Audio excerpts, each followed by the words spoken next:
Visit Indeed.com/credit and get $75 towards your first sponsored job. Terms and conditions apply. I used to drive an ambulance as an EMT, and I've always tried to be a safe driver. If people knew what I know, lives could be saved. In my car, if I see a truck or bus taking a turn, I know to take my time.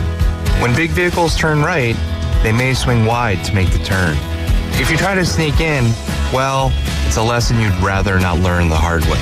When trucks and buses turn, let's you and I wait. It's our roads. It's our safety. WPLQ Port St. Joe, WGSX Lynn Haven, powered by Panama City Toyota. ESPN, Northwest Florida. It's the Coach James Hale Show. Do you know who I am? Live and local inside the J. Michael Studio. People know me. ESPN Northwest Florida.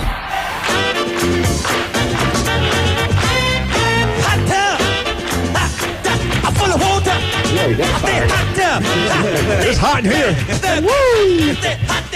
And good morning. 104.3 ESPN Northwest Florida. Already started, damn it. Will it make me wet? Yeah. Will it make me wet? Yeah. Will it make me wet?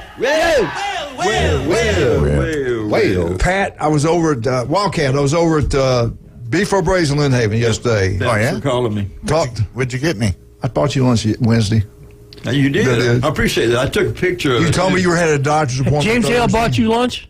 Yeah, I buy lunch all the time. Oh, yeah, he bought me lunch one time. The last Just time. once. One and only. Hey, I learned that. That'll learn you, boy. Anyway, he's over there, and he told me the place. It's some place over in Lynn Haven, a huge factory or something. I forgot. Dang it. Anyway, good morning, guys. They have it over the loudspeakers. They listen to us every morning. Oh, cool. So it's pretty cool. So all you guys that do that, the people that work in the mornings, we love you. You are the backbone of America. You are the ones getting raped, getting screwed over every single day by your politicians. God bless you for working and paying for all the illegals to come over here and kill us. And all you bosses out there, they get a 15-minute break to call the show. There you go.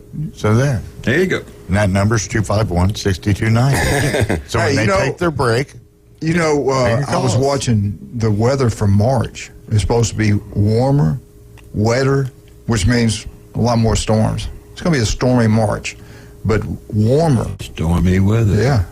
Global warming, man. No, it's just that... tell that to the people out west that are expecting 10 feet of snow over this weekend. But I was talking about the people here, the great people of Bay County, the great people in the Panhandle of Florida that I was talking about.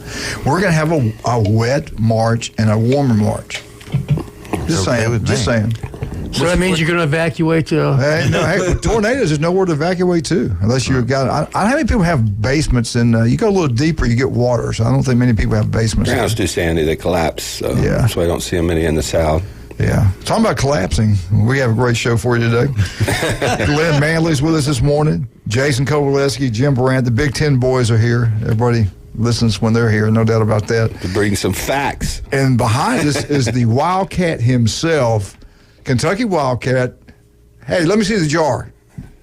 Hey, good. Hey, give him a hand. Yeah, he has not had one. He has not done anything yet. I'm proud of you. That we know of. That we know of. He's got a straw in that thing. Good job, man. A little sippy straw that circles around. Yeah. But I'm as good once as I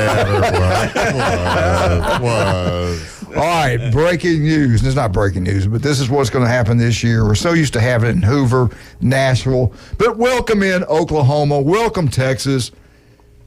SEC Media Days, 4 days in Dallas, Texas, starting July 15th.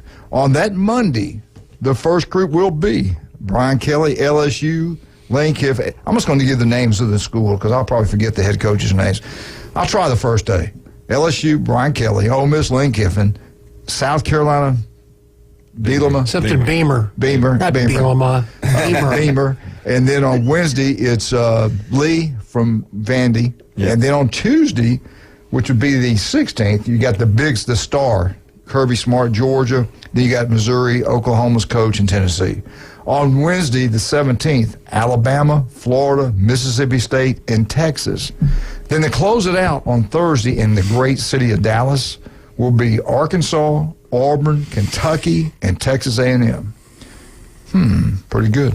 In a different city? It's in Dallas. Wow. We've never had it in Dallas before. This is to welcome in Oklahoma, to welcome in Texas, where they always play their big, huge game The new every king year. of the FCC. And Texas A&M's not gonna protest and not show up. They're showing up in Indianapolis. Where's the big They said, hell with this. They're going Yeah, you guys go there. We're going here. Yeah. Y'all let them in? You're letting us out. No, I don't know.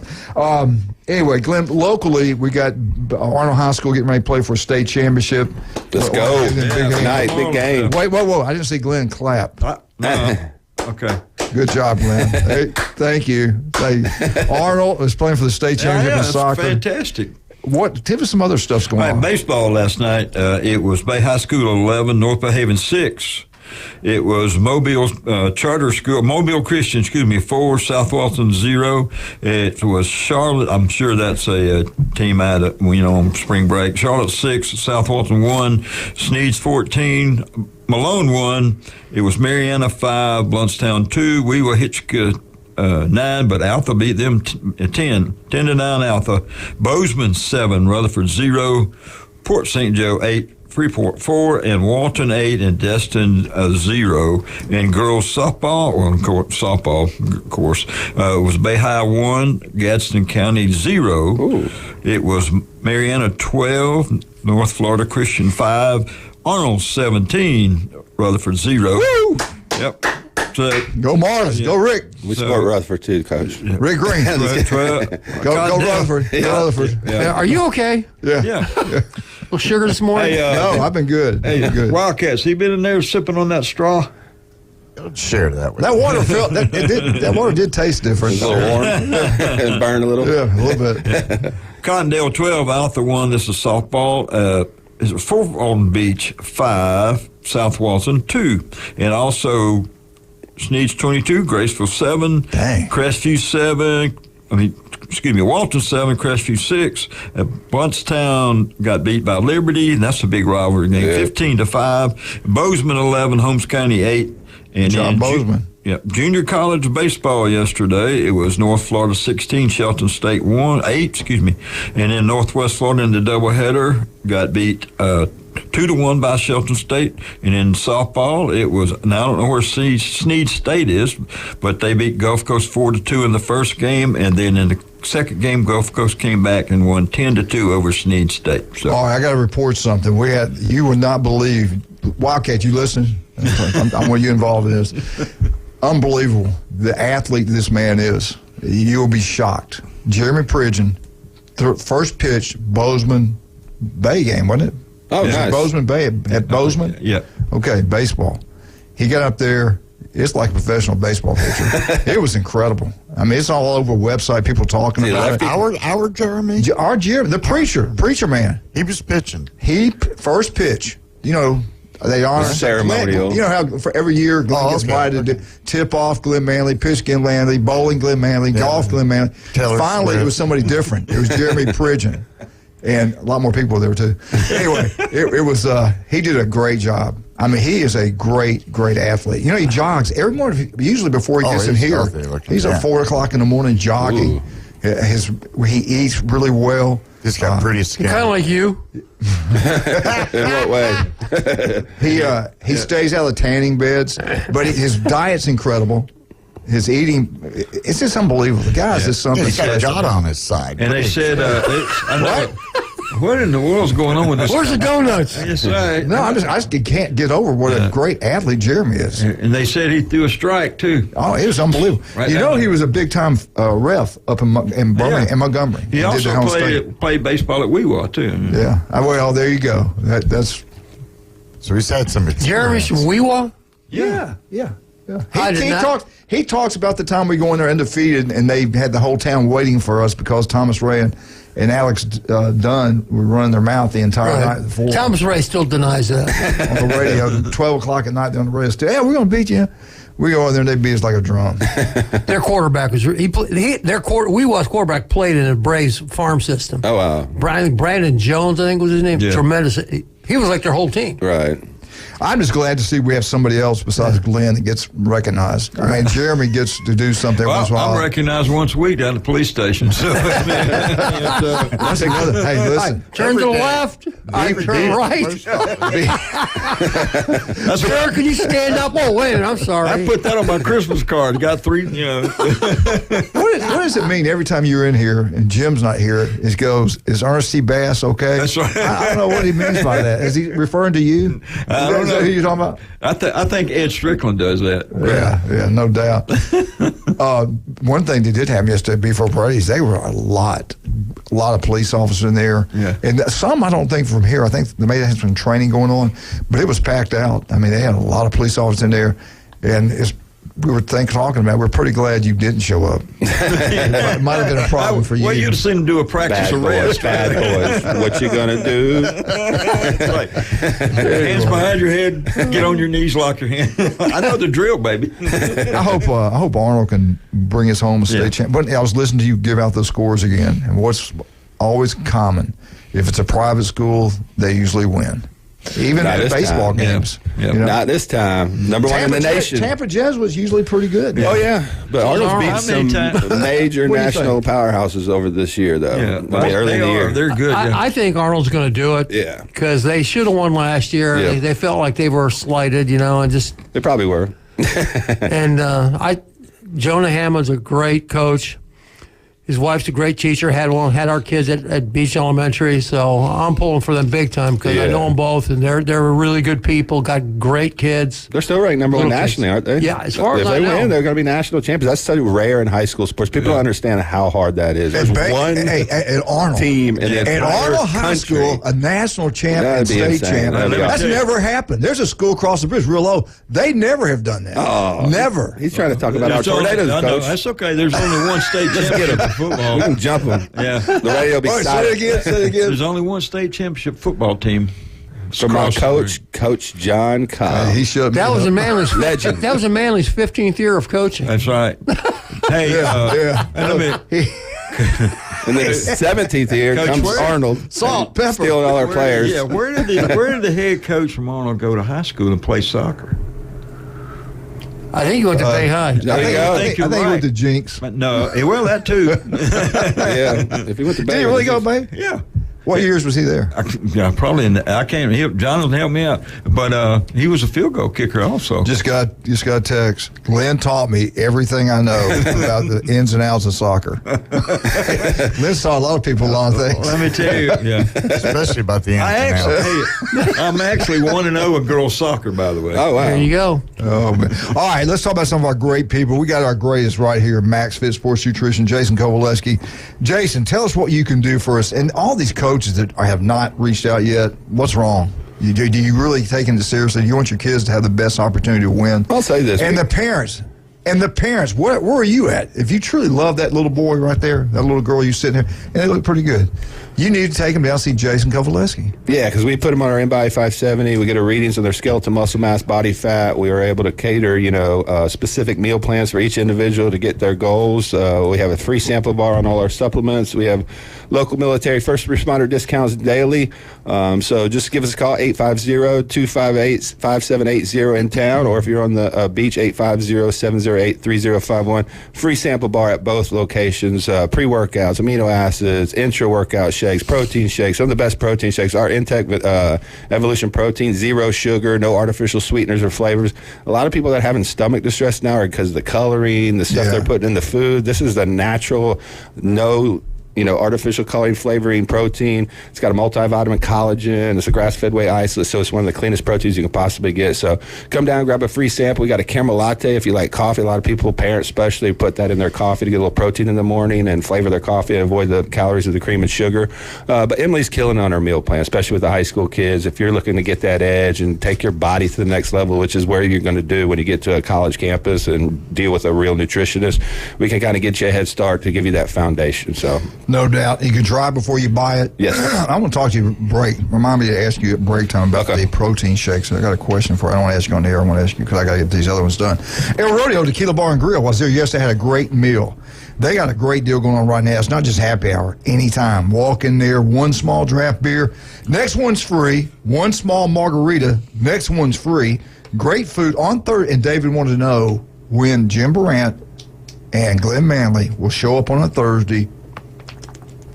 Well, we're Big Elvis, little Elvis. When will it happen? We're still negotiating contracts. They want you there. They had it going last night. The weather was not good. It was raining. It was cold. But they had a nice little group outside doing a little karaoke. Get down there and love it. Great atmosphere right here on Thomas Drive across from the Navy base. El Rodeo Tequila Bar and Grill, best Mexican restaurant around. South Oak Title and Closing, Chuck Tucker. We're talking about local companies, locals, taking care of locals. Chuck Tucker, his dad was the principal at Mosley, did an incredible job there. Raised a great son. Chuck Tucker, he starts a business, knocks it out of the ballpark. Mark Cowart, Beth Moby, the elite of the elite real estate agents, they all want to use South Oak Title and Closing. You demand it. It's your deal. It's your closing. South Oak Title and Closing throughout Northwest Florida, they're there for you. J. Michael's Restaurant, the best seafood, the coldest beer. Get out J. Michael's, have a great time. Do not take Jason Kovaleski off to pay his lunch, though. But get out there and try I approve of that message. Today's commercial. Today's special at J. Michael's, Chris Fish. I tell you, his cod fish is outstanding. Over rice, it's got peppers, onions, a special sauce. It's incredible. J. Michael's Restaurant. Go check it out. The special's really good. We will be right back with 104.3 ESPN Northwest Florida. Coach Patton, one of the best baseball coaches in the country, not Florida, the country. Jeff Patton. And he learned how to be an AD from Glenn. We'll be right back. 104.3. Yeah.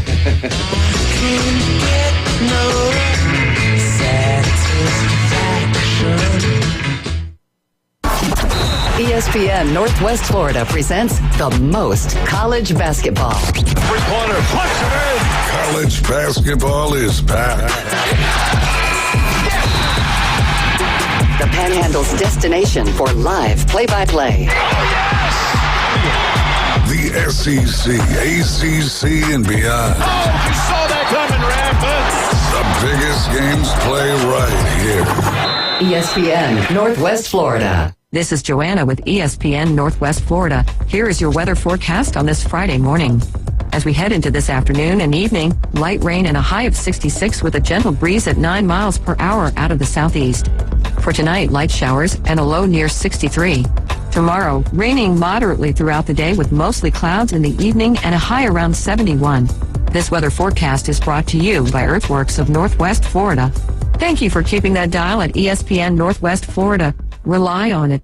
Discover Kia at Bill Bird Kia. Stop by Bill Bird Kia during the President's Day sales event going on now and drive away the new 2024 Kia. Now offering 4.25% APR up to 48 months on the purchase of a new 2024 Kia Sportage. You get the perfect balance of comfort, safety, and technology. Bill Bird Kia is the home of the 20-year, 200,000-mile warranty. Stop by and see us at 2435 East 15th Street or anytime at BillBirdKiaPanamaCity.com. We'll treat you like family and give you the peace of mind you can trust. Offer from Kia Finance America for the purchase of a new 2024 Kia Sportage with $2,267 per month per 1,000 financed at 48 months. Quantities limited. No down payment required. Cannot be combined with other finance offers. The 20-year, 200,000-mile warranty is a Bill Bird Kia warranty. See dealer for complete details. Offer for well-qualified buyers. Must take delivery from dealer stock through 3/4/24.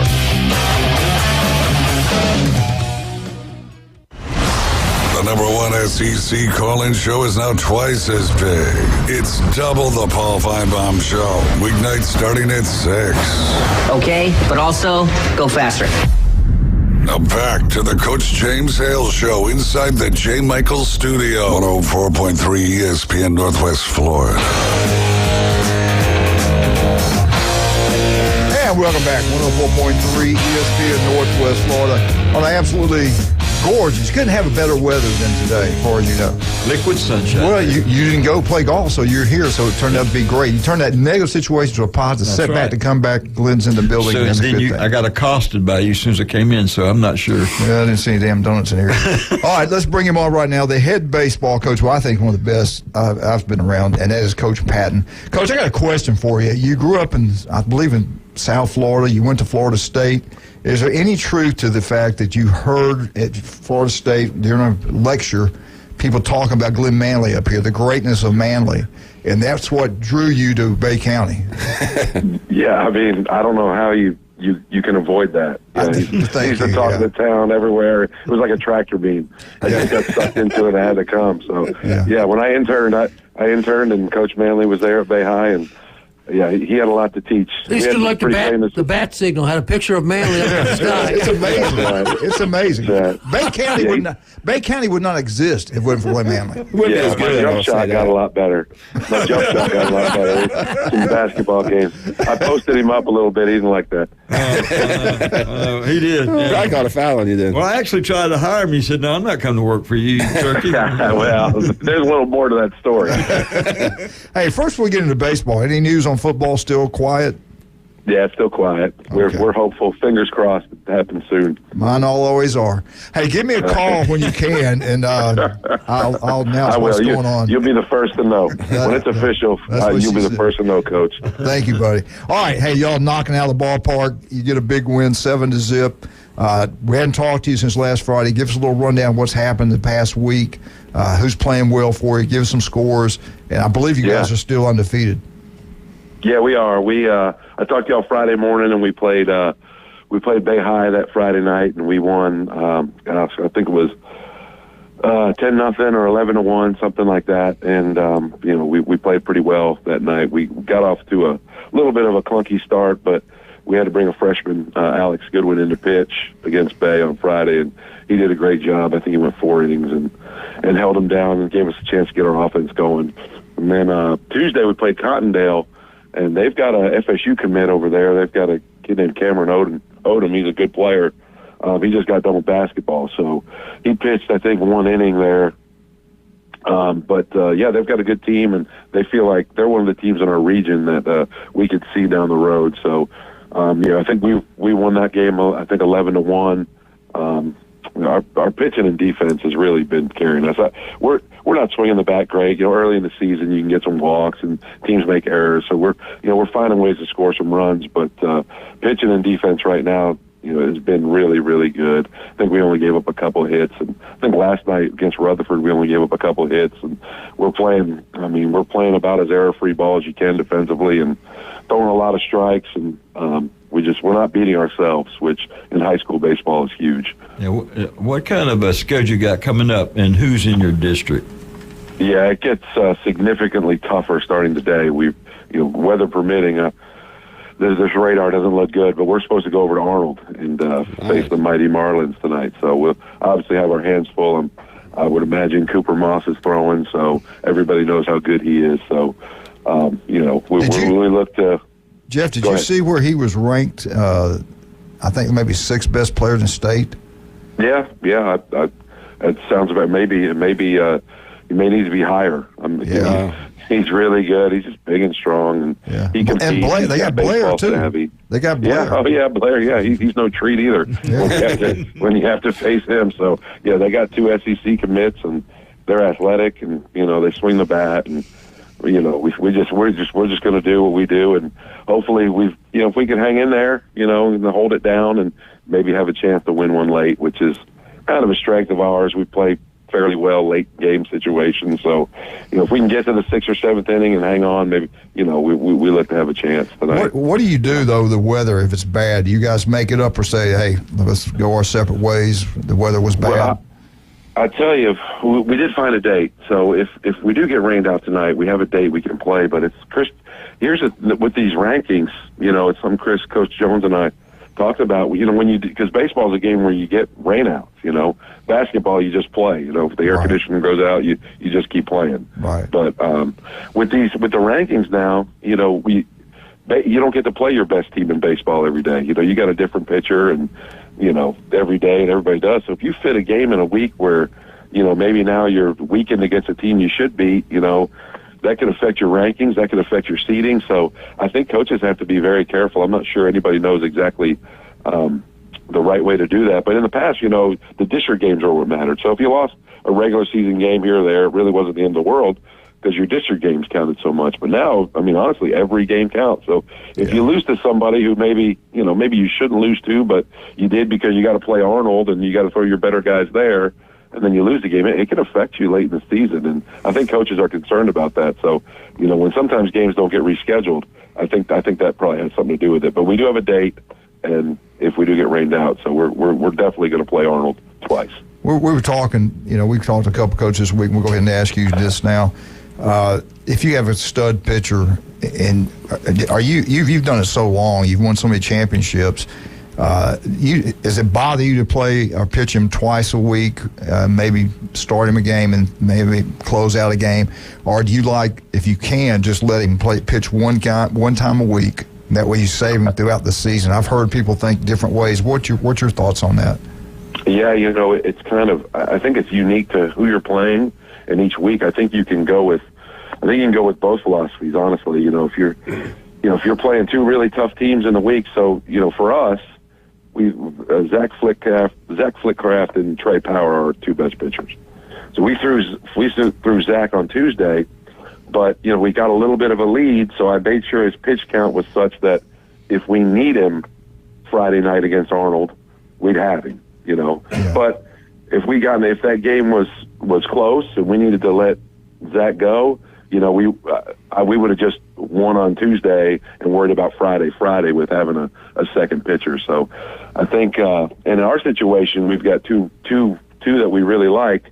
And honestly, as we go through the season, when you get to the end of the season, it's basically 2-game weeks with the district tournament and the playoffs. So we may look at some sort of 3-inning and 4-inning situation if we can keep pitch counts down and maybe throw both of them instead of throwing one all the way and then the other one all the way. So as we move through this year, I'm probably going to experiment a little bit with Trey starting and Zach relieving, and then Zach starting and Trey relieving, and see which one maybe looks better for when we get to playoff time, if that's a strategy we decide to use. So I think it can be independent on your pitching, but if you got one guy that's really good, you probably just let him ride each week and then move on to the next week, because you don't want to overcook them, you don't want to overpitch them. So that's something I'm super mindful of. I know everybody's got different philosophies on that, but I'm pretty mindful of their pitches and how much they throw each week. Coach, you've mentioned the pitch count here a couple times in your last comment.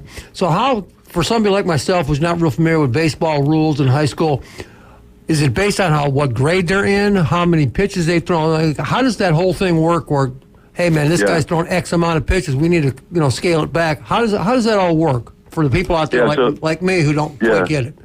Absolutely. So there is a chart. There is a chart based on age. I think it's like it's 13, 14, and 15, 16, and then 17, 18. So 17 and 18-year-olds can throw 105 pitches in one outing, where a 16-year-old can only throw 95. So that's one little thing. So you got to make sure you know the ages of your kids, because you could have a senior that's young or a junior that's older. So got to be mindful of that. And then it's I think it's like one to 30 pitches. If you throw 30 pitches or less, you can come back the next day. If you throw over, you're like between 31 and I think it's 40, 45, then you got to have a day's rest. And then if you're like 46 to 60, then you got to have 2 days rest. So, and then I think it's 75 pitches is the cut. If you throw 75 pitches in one game, then you've got to have 3 full days off from pitching before you can pitch again. Do you feel like these rules are working? Are they cutting down on injuries? What's your philosophy on that? I don't know if they're cutting down on injuries, but I do know that all of the coaches are mindful of it, right? Because there's when they first put the rule in place, there was no teeth to the rule. So I think guys were, maybe skirting with it a little bit, but obviously there's a little more teeth to the rules from the FHSAA.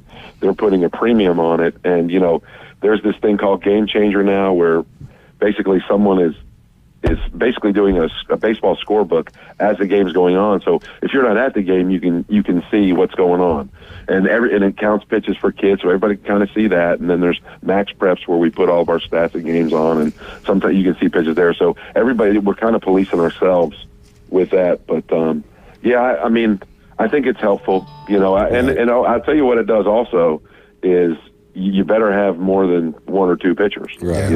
I think it kind of is a little more team oriented for baseball, because you got to throw more guys, because you just have to, and some coaches were mindful of that before, and some would just let guys throw I've seen it before, throw probably more than they should, and you just kind of shake your head and move on. But now with these rules, it would be pretty hard to overthrow a kid right now. Jeff, we got about 30 seconds. Do you think you'll go back? Do you think the coaches get together, get the state to spread these playoff games a little bit different lengths between they play? Because I think I remember in the past they gave you more time between games.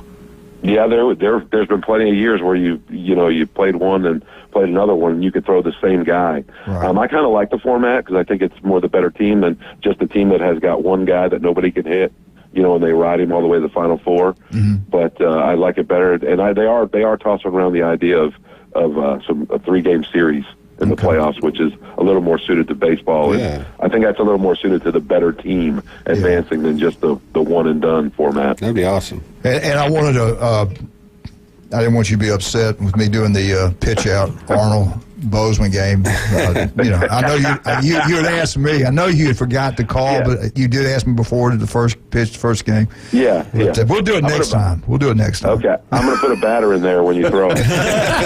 Right. Hey, you got a helmet on. Yeah. Have a great week, man. We'll talk to you next week. Thank you, Coach. Hey, thanks. Unbelievable. Thanks, Coach. Great job. Stevenson Air Conditioning. You want that yard. You want that house to feel good. Winter, summer, fall. It can happen. Stevenson Air Conditioning, #1, not even close. And again, a local guy starts his company and it's blown up. It's incredible. They have a lot of employees. They do a great job. Most honest guy I know. Stevenson Air Conditioning for all your comfort needs. Give them a call anytime, day or night. If something happens, it breaks down, they'll be there for you. You want to get it serviced about every 6 months. It lasts longer. It saves you money. That's Stevenson Air Conditioning.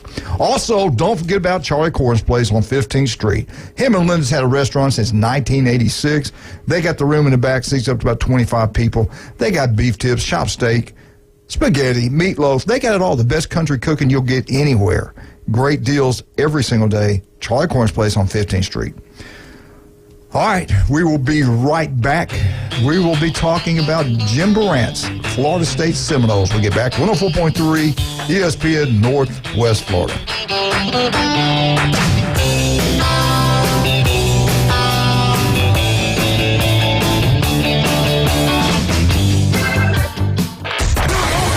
ESPN Northwest Florida. The afternoon underdogs. I'll tell you one thing, it's interesting that when I do bick it, when I shave it all the way down, my hats fit a lot better. Some of the hats actually that are a little tight already ends up making them too small at that point. Yeah, with the stubble, man, like when it's windy out, give it a little friction to stay on your head so the wind don't blow it off. That's one. 4 to 6 weekdays.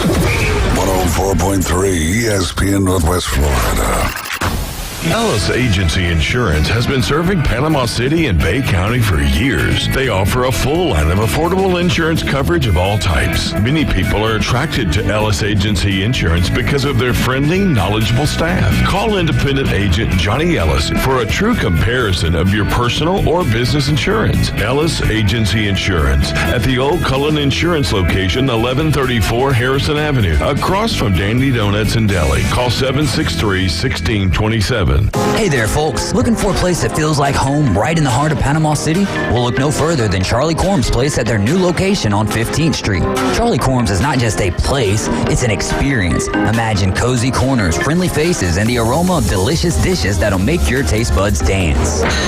From sunrise breakfast to late night bites, Charlie Corm's on 15th Street has it all. Charlie Corm's place on 15th Street is now offering exclusive weekday lunch specials. Visit Charlie Corm's place on 15th Street. Look for the giant mural. Sports fans, we love our teams, but let's talk real estate for a moment. Meet Berg Title, your trusted local real estate title and escrow company. Based in downtown Panama City, Berg Title knows the community inside out. They handle everything from title searches to escrow services with expertise. Honest, reliable, and here to make your real estate journey smooth. Remember, it's Berg Title. Call them at 850-250-2900. That's Berg Title, your partner for a worry-free real estate experience in Panama City and Panama City Beach.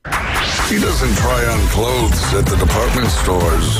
He just rips stuff off the hanger and lives with the consequences for years. It's classy, it's intriguing. He's sexy, sassy, and full of spunk. Now back to the Coach James Hale Show inside the J. Michaels studio. ESPN Northwest Florida. Bum, bum, bum. Florida State. Florida State. Woo! Well, here's the big question. Are they going to have the stadium completed by the first game? Have you seen it, Jim? It's gutted, man. I The called one them the other day, side. and they promised me they would have it. Do you get one of those free boxes? Yeah, he gets a Lowe's. He gets his own box. The Manly box. Yeah, That's right. unbelievable. Nice. I tell you what. His Los Rancheros catered in. Rudy's Barbecue. Yeah. Barbecue. All right, let's talk about a great sponsor we have. We all love newbies. Glenn, you got your favorite. That's right. It is the Brew and Booze. And Jason is the mothership. Yeah. Jim and I School like bus. the Curve, but yeah, the mothership is my favorite, especially upstairs when the fire's going and it's cold. Right. But I will tell you this bingo is taking off really well on Thursdays. You get up there at 12, you eat lunch, 1 o'clock the games start. Go check it out on bingos on Thursdays at the mothership. All right, Jim Bob, what do you have for us today? All right, originally, I was going to give you the schedule, who's playing who, and I said, everybody's done that. We've already heard this. But I was out doing errands yesterday, and I was listening to Dan Patrick, and he was talking to Heather Dinich, who's the ESPN guru on college football. What? I'm not here to discuss whether you like her or don't like her. That's not the point. It was the information she had. Right. And she had something I'd never heard. She said that there's a proposal, and she didn't say who's responsible for it, about the college playoffs with 12 teams. And supposedly, according to Heather Dinich, there's a theory out there that you guys may already know this, that the conferences have to have certain amount of selections per conference. And here's the way it broke down. The Big Ten would have 3. That's with 12 teams. Let's do the math. It adds up to 12. Big Ten would have 3.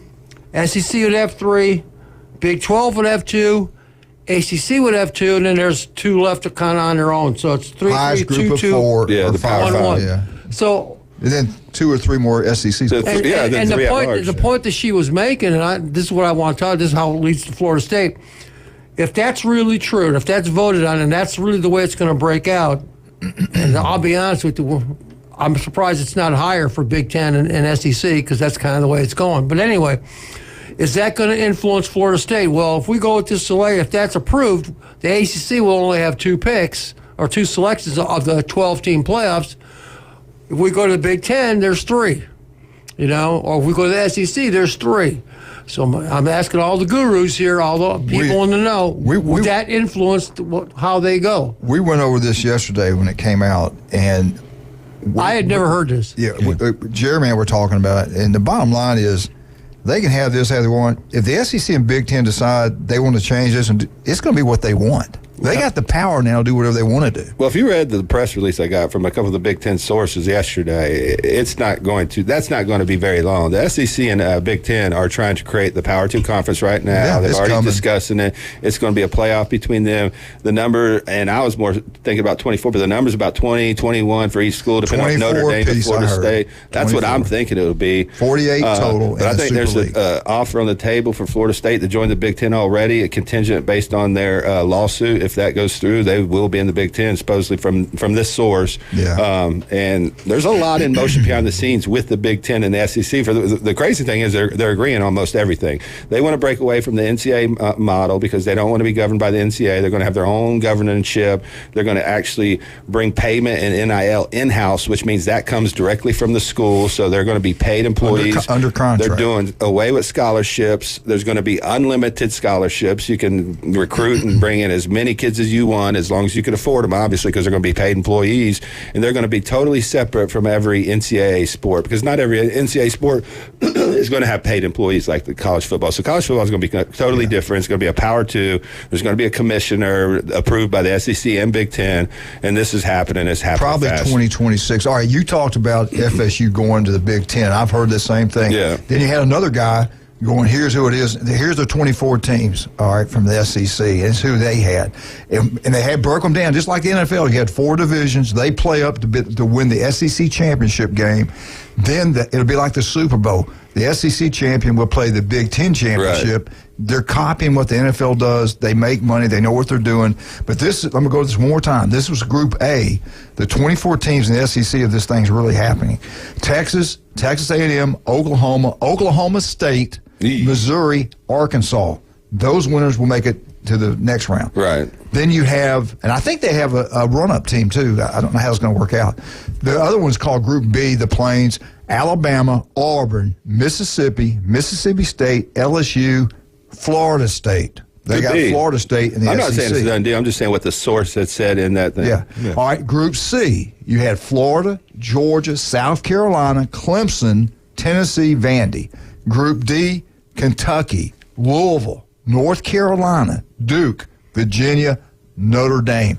The Notre Dame one, I think, makes me not believe this as much because you and I have talked about they've got a contract with NBC. Right. NBC's got a contract with Big Ten. I just don't see how they don't go to the Big Ten. And what I heard with Notre Dame is NBC is pushing them to get into the Big Ten early because they don't want them playing an ACC schedule because now they split money with the ACC. Right. They want them to play Big Ten teams. And they already got a contract with the Big Ten. Exactly. Put it all in one So they get 100% of the money. If they're playing Notre Dame, Michigan, they get 100% of the money. If they play Notre Dame, Clemson, they split it with the ACC, and they don't want to do that. So Notre Dame, to me, is pretty much a lock to go to the Big Ten. It just makes more wins. sense for them to be there. And it makes sense for Florida State to go to the SEC. I've said that a million times. Right. I'm not saying that's what's going to happen. I'm just saying that's what's happening with some of the sources that came out of the Big Ten meeting, SEC meeting, that they have an offer on the table with them and Florida State to get them in the Big Ten as soon as the lawsuits are finished. I tell you what, you talk about Notre Dame, and Heather Dennis, I was listening on the radio.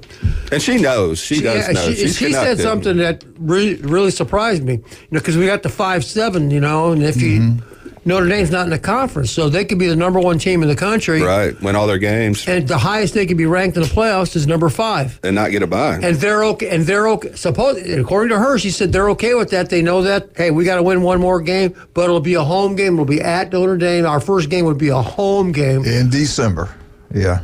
So... Against that Alabama. really surprised me because I was expecting her to say, well, they're going to try to get in the Big Ten. That's what I expected her to say, but that's not what she said. She goes, according to Notre Dame, they're okay with that. They have so much money anyway without even, it's unbelievable. Oh, yeah. Yeah, So, I can't believe the powers that be are okay with playing an extra game to win a national title. That's absolutely if you laughable. don't have to. Yeah. That's like saying Kansas City Chiefs are your number one seed. Oh, we don't mind playing another game. As long as it's at Arrowhead. And if they go to what we're talking about with the Big Ten SEC, they're out. Oh, yeah. They'll be in the, Group B or Division 2 or whatever they're going to call it with everybody else. They're going to be high school football, 1A, 2A, 3A. There's no way. I know we're supposed to be talking about Florida State, but there's no way Notre Dame's going to be left out of this. No. They're not going to be in a... I think they will if they don't join the Big Ten or SEC. Oh, if they don't, but there's no way they won't. They're going to be in one of the the conferences, even if it's the SEC. They're worth too much money. They bring too much brand awareness and power and too many eyeballs to TVs to. There are going to be out. some big name, not big name, but some big schools that are not going to be in the Super. The one I question on that is Oklahoma State. What do they bring to any conference? They probably bring it down. They bring a coach as a man. I'm a man. I actually like them. They have a solid football program, but if you watch them play Texas, they're not on that level. They were pitiful. They were terrible. Well, all right, the bottom line is it's supposed to be 24. You thought it'd be maybe 30 each league. They're saying 24. I thought it'd be around 24. I thought that's 48 would be where I'd 48's a good number, I would think. But the thing about it is they're going to have to play, and the network's going to love it. It's going to be like the NFL because they're going to have to play each other. They're not going to have the Southern Mississippi's, Appalachian State, Middle Tennessee State. Those guys are going to be gone. Right. It's going to be hard. Every week. It's going to be like NFL. You might have a 3 or 4 team loss, wind up winning the whole thing. Yeah, you're going to not see many undefeated teams. Can we talk about this during the Alabama update? This is Florida State. I know. This is all about Florida State coming to the SEC, Big Ten. We want them in the SEC. I want them in the SEC. I think everybody wants. To me, I don't have a dog in this race or a horse in this race.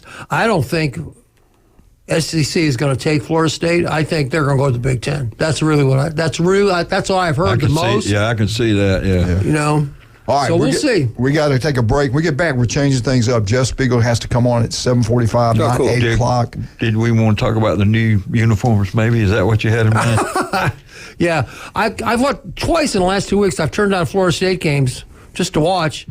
And there was a team in blue uniforms, and the next time there was a team in black uniforms. I'm going, what the hell? Who am I watching here? Yeah. And Dr. Manley wait a minute. The informed person. Is this a team that wears black helmets, gray helmets, different uniforms? We're talking about this is Florida State. They're bad-mouthing Florida State now? No, he's not. He's making a point here. Oh, my my God. Dr. Manley, please explain why Florida State was wearing like Carolina blue. The teal, it's a teal color. It's to recognize and honor the Seminoles and what they stand for. Yeah. Cocaine's hell of a drug. All right, I got time to do commercials? All right, let's talk about some of our great people. Paparazzi Gourmet Deli, one of Glenn Manley's favorite. Matter of fact, Glenn gets to eat the number one slice of pizza every day at lunchtime. He gets that honor also. That's right. It's unbelievable. We get 2 huge slices of pizza to drink for about $11. We go down there and we just split it. We get an extra drink and split that. They're that big. They're that good.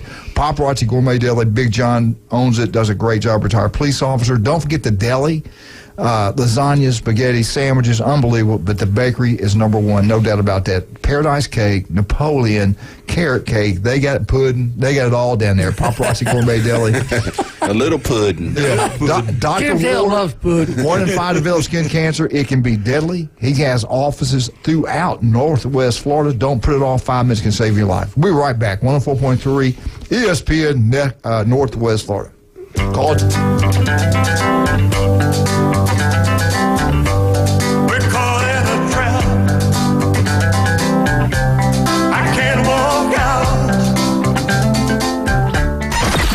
Mornings on ESPN Northwest Florida just got unsportsmanlike. I'm starting a workout challenge, 75 hard for those who know it. Well, good for you if you can do this. I don't think I could do it, admittedly. I'll lose, most likely. Well, this is how I know I'd crush him in this challenge. I'm ready to start right now.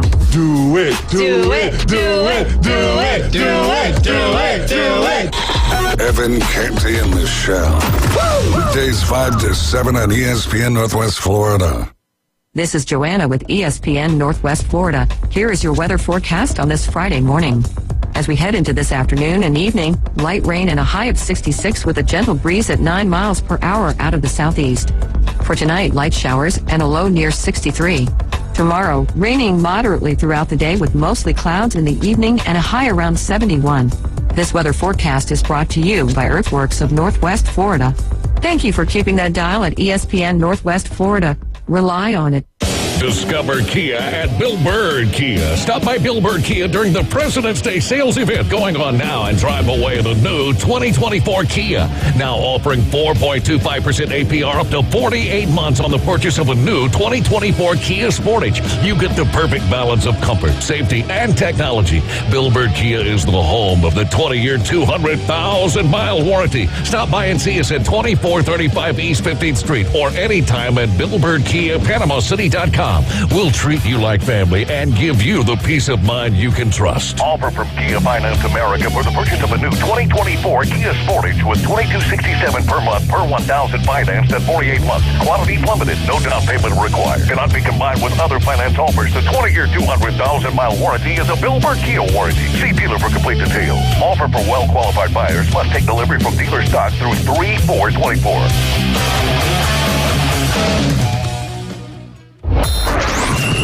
It's the Coach James Hale Show. He's the sexiest man on the planet. Live and local from the J. Michael Studio on the Sports Talk Must. ESPN Northwest Florida. Roll Tide. That's right. We're fooling you today. It's Friday. Jeff had to come on at 7:45, not 8 o'clock, so we move up the Alabama update. So Stevenson Air Conditioning, appreciate all the great things you do. Down Northwest Florida, have any kind of problems, call Stevenson Air Conditioning. They'll be there for you. Get his service about every 6 months, saves you money. Actually, it's one of the few things you can buy a brand new unit. It saves you money every single month, and over a period of time, it will pay for itself. Stevenson Air Conditioning, number one. Locals, taking care of locals throughout Northwest Florida. Now, let's bring on Jeff. How are you doing this morning? Really good, Coach. It's a messy, rainy day here in Alabama, but you know what? There's sunshine in my heart because I'm talking to you today. Hey, I love this. Good save.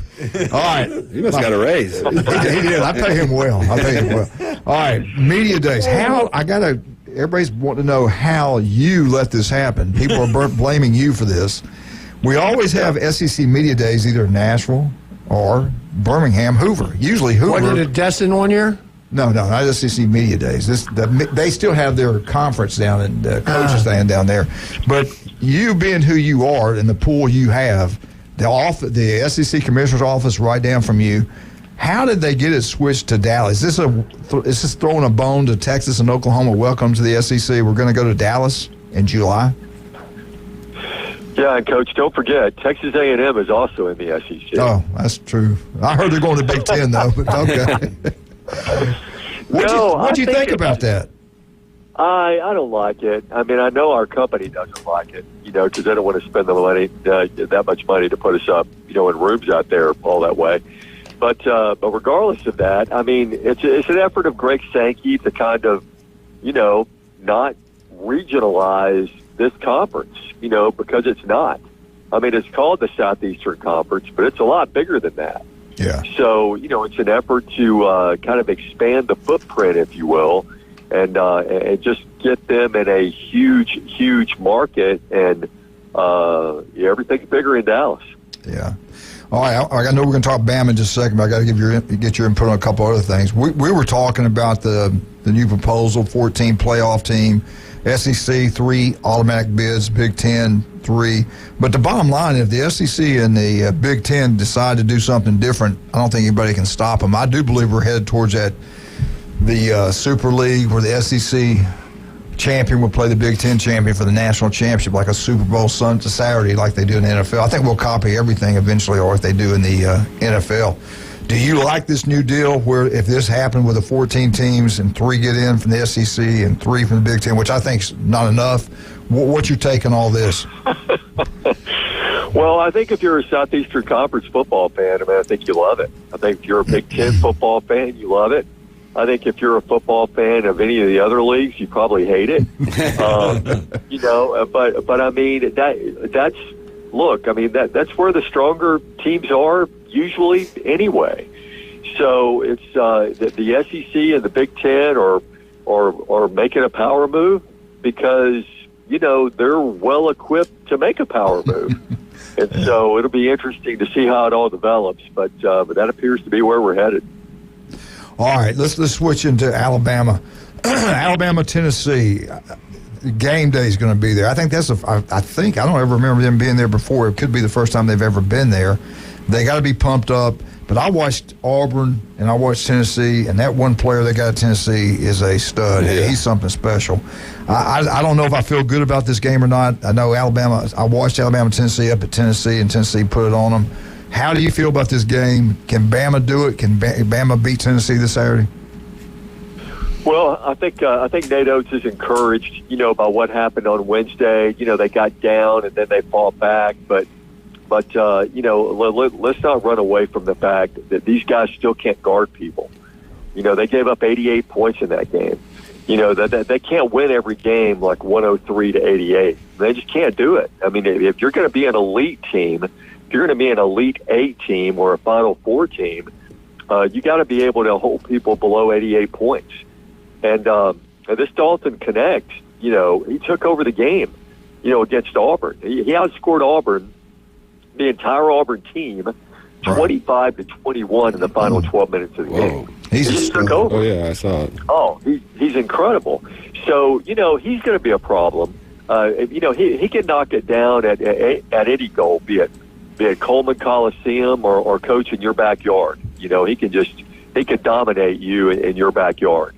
But it's just, I think the crowd is going to lift Alabama up, and it's going to raise their level of play. I'll be interested to see if Latrell Wrightsell will be able to play. But I tell you, it's huge. They got a great game out of the freshman, Davin Cosby Jr., who knocked down 5 threes at 15 points. That was big for them.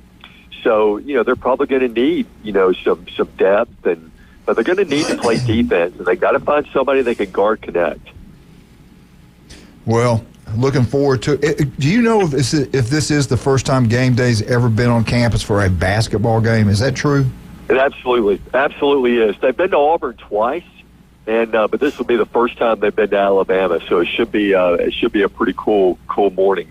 That's a great show they do, and I think that the fans will come out. It'll be crazy.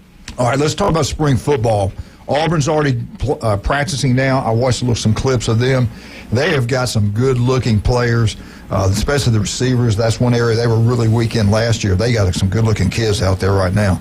Alabama, spring football. I believe you guys are going to cover it too. I think they start Tuesday, if I'm not mistaken, and you guys will have somebody there. They start Monday, actually. Okay. Yeah, Yeah, and in fact, yesterday, Coach DeBoer had several of the media who cover Alabama over for like a little roundtable, off the record meeting, and it was really cool. Getting to see him, and you can tell he's a very organized guy. It was supposed to start at noon. He got there, I think, at 11:59. It was supposed to end at 12:30, and he ended pretty much right at 12:30 on the dot. So the guy crosses the T's, dots the I's, and he's super organized, which is supposedly one of his strengths. And he just kind of laid out to us how we're going to cover. It's going to be different, than when Nick was there. We will be able to shoot some practices, but there won't be that many practices we can shoot. We're limited to 3 practices, during the spring. And in the fall camp, we'll be able to shoot a little bit more, but there will come a time where he's just going to shut it down altogether, and practices will be closed for, the entire season once we get like 2 weeks out from the first game. What was the response to that? How did people act about that? Well, I mean, it's just different. He's going to run his program, and he's going to have more accessibility to his team. He wants his coaches to be interviewed more. He wants us to be able to talk to them, but he also wants his coaches to get that experience of doing media interviews. And Nick didn't let his guys, do interviews unless like the preseason with the coordinators and then the postseason. So, it'll be different. He'll run things his way. He's kind of shown that, his way works. And so it's just going to be a new way of doing things. And it'll be more of an adjustment for Josh Maxson, who kind of runs things over there at the sports information department, than for us, because, he's got to change kind of the way he does things too after 17 years of working with Nick. What type of personality does he have? I mean, do people like him? Does he seem like a pretty good guy? Yeah. I mean, he seems kind of, very matter of fact, but very friendly, very outgoing, and just, like I said, all this stuff was off the record, but he was pretty honest about, how the way things went with the transfer portal and all that stuff that was going on during that time. And, he was just very open, and I think he's going to be a very accommodating football coach. And, of course, that all depends on, I guess, how we treat him. If we treat him fairly, then I feel like, he'll treat us fairly and continue to give us, good access to the program. And I think it's going to be a good tenure there. I'm not sure how long it's going to last, but I predict it's going to be one of those things where, he'll be really successful there. 6 national championships successful. I don't know, but I think he'll be very successful there.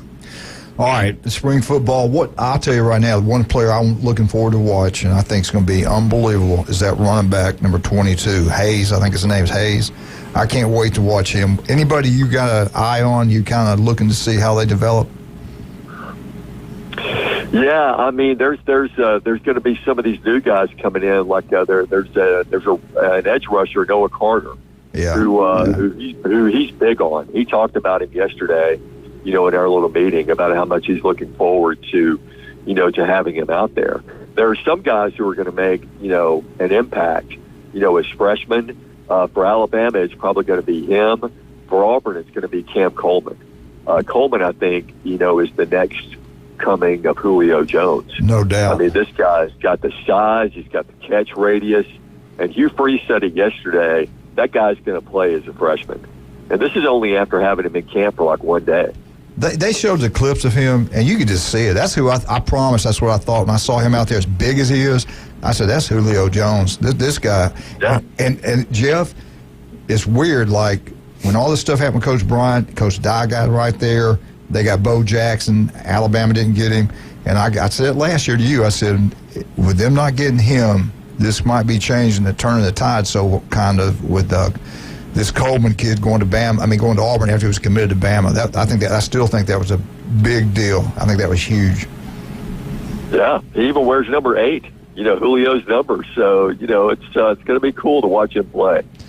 Well, buddy, I appreciate you coming on. I know you're busy today. What time do you want me to come on your show? I haven't got that call yet. We can't keep waiting. He likes to keep his ratings up. Well, Coach, I got to tell you, we have to wear makeup on TV, and I'm trying to round up enough makeup to put on you. There you go. There's not enough. Yeah, there's not enough. We got a clown mask here. Just put a helmet on. Hey, you have a great week. We'll talk to you next week, okay? You too, Coach. Thanks. Thank you, man. All right, we get back. We'll talk some SEC or something. We might even talk some Big Ten with these two Big Ten boys in here. All right, let's talk about some of our great people. I want to thank Stevenson Air Conditioning for the Alabama update. I know at 8 o'clock, everybody will be tuning in like, what's going on? But well, you know what? We might just make you happy anyway. We can preempt it with the new pickleball stories that are out there. Yeah, we can do that. We can do some pickleball. South Oak title and closing. If I missed anybody, Hey, how about the Kentucky Wildcat update? Oh, yeah. 8 o'clock. It'll take about 30 seconds. That basketball team, I think they're coming on. Yep. Turpro Pest Control. Do you want that yard to look absolutely beautiful? They can happen. Turpro Pest Control. Patrick can make it happen to you. And happy birthday. His birthday was Wednesday. And also, Wildcat. If Glenn wants to go buy some more nose jewelry, where's he going to head? He's going to go to a place where they got 42 years of experience, David Adamson Jewelry, Highway 77, Lynn Haven. They open it up at 10 o'clock today. They'll be open tomorrow. Check them out. Take your old jewelry in there, get it appraised, get it cleaned, get it fixed right there on the spot. And don't forget, if you get injured, go do what the Bay County athletes have done for almost 25 years. You go see Dr. Chad Mitchell. Guy's incredible. You listen to him here every Monday on ESPN 104.3. Dr. Chad Mitchell, the legend around here. Rudy's Barbecue Place is unbelievable. Go check it out. They have the best turkey you'll get anywhere. Jason's down there all the time, and they can actually feed him. They got enough food to feed Jason, which is incredible.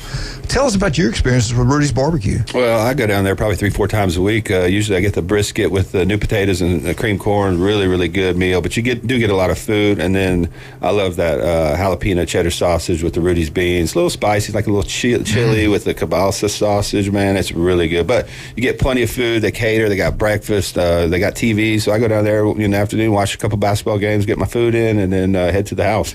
Glenn, they catered. You use them several times. Absolutely. You just tell them what you need it for, and they'll fix you up. And there's plenty there. I tell you what, it's worth it. Rudy's Barbecue on Back Beach Road, and don't forget the Lorelei Layton Room in the back. If you want a big party, a chamber meeting, or a small banquet, you could have a basketball banquet from Arnold High School. You can do anything you want. We'll be right back. 104.3 ESPN Northwest Florida.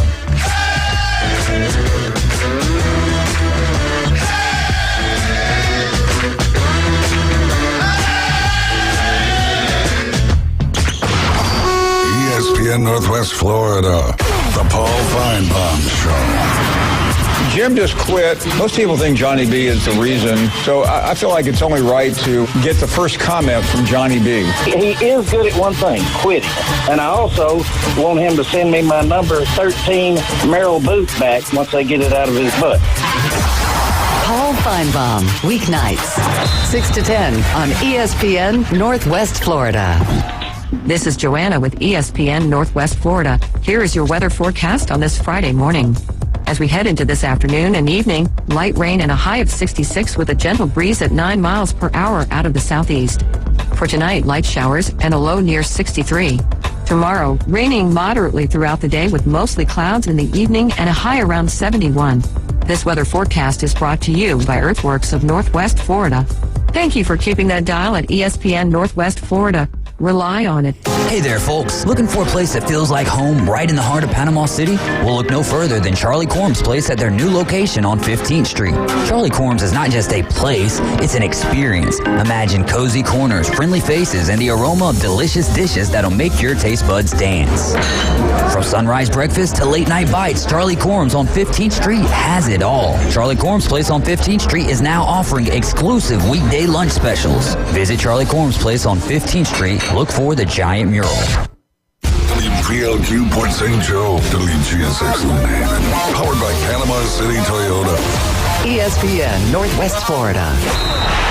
PCB Hobby, the beach's premier hobby store for sports cards, comics, coins, and trading card games. PCB Hobby carries the largest selection of boxes and packs from the latest releases of brands like Topps, Panini, Leaf, and more. Looking for a specific player or team? PCB Hobby has a wide assortment of raw and graded cards. They carry parallel rookie, game used, and autographed cards in both modern and vintage. Have a collection you want to sell? We buy, sell, and trade. PCB Hobby on Back Beach Road, just east of Florida Linen. Call 850-320-8388.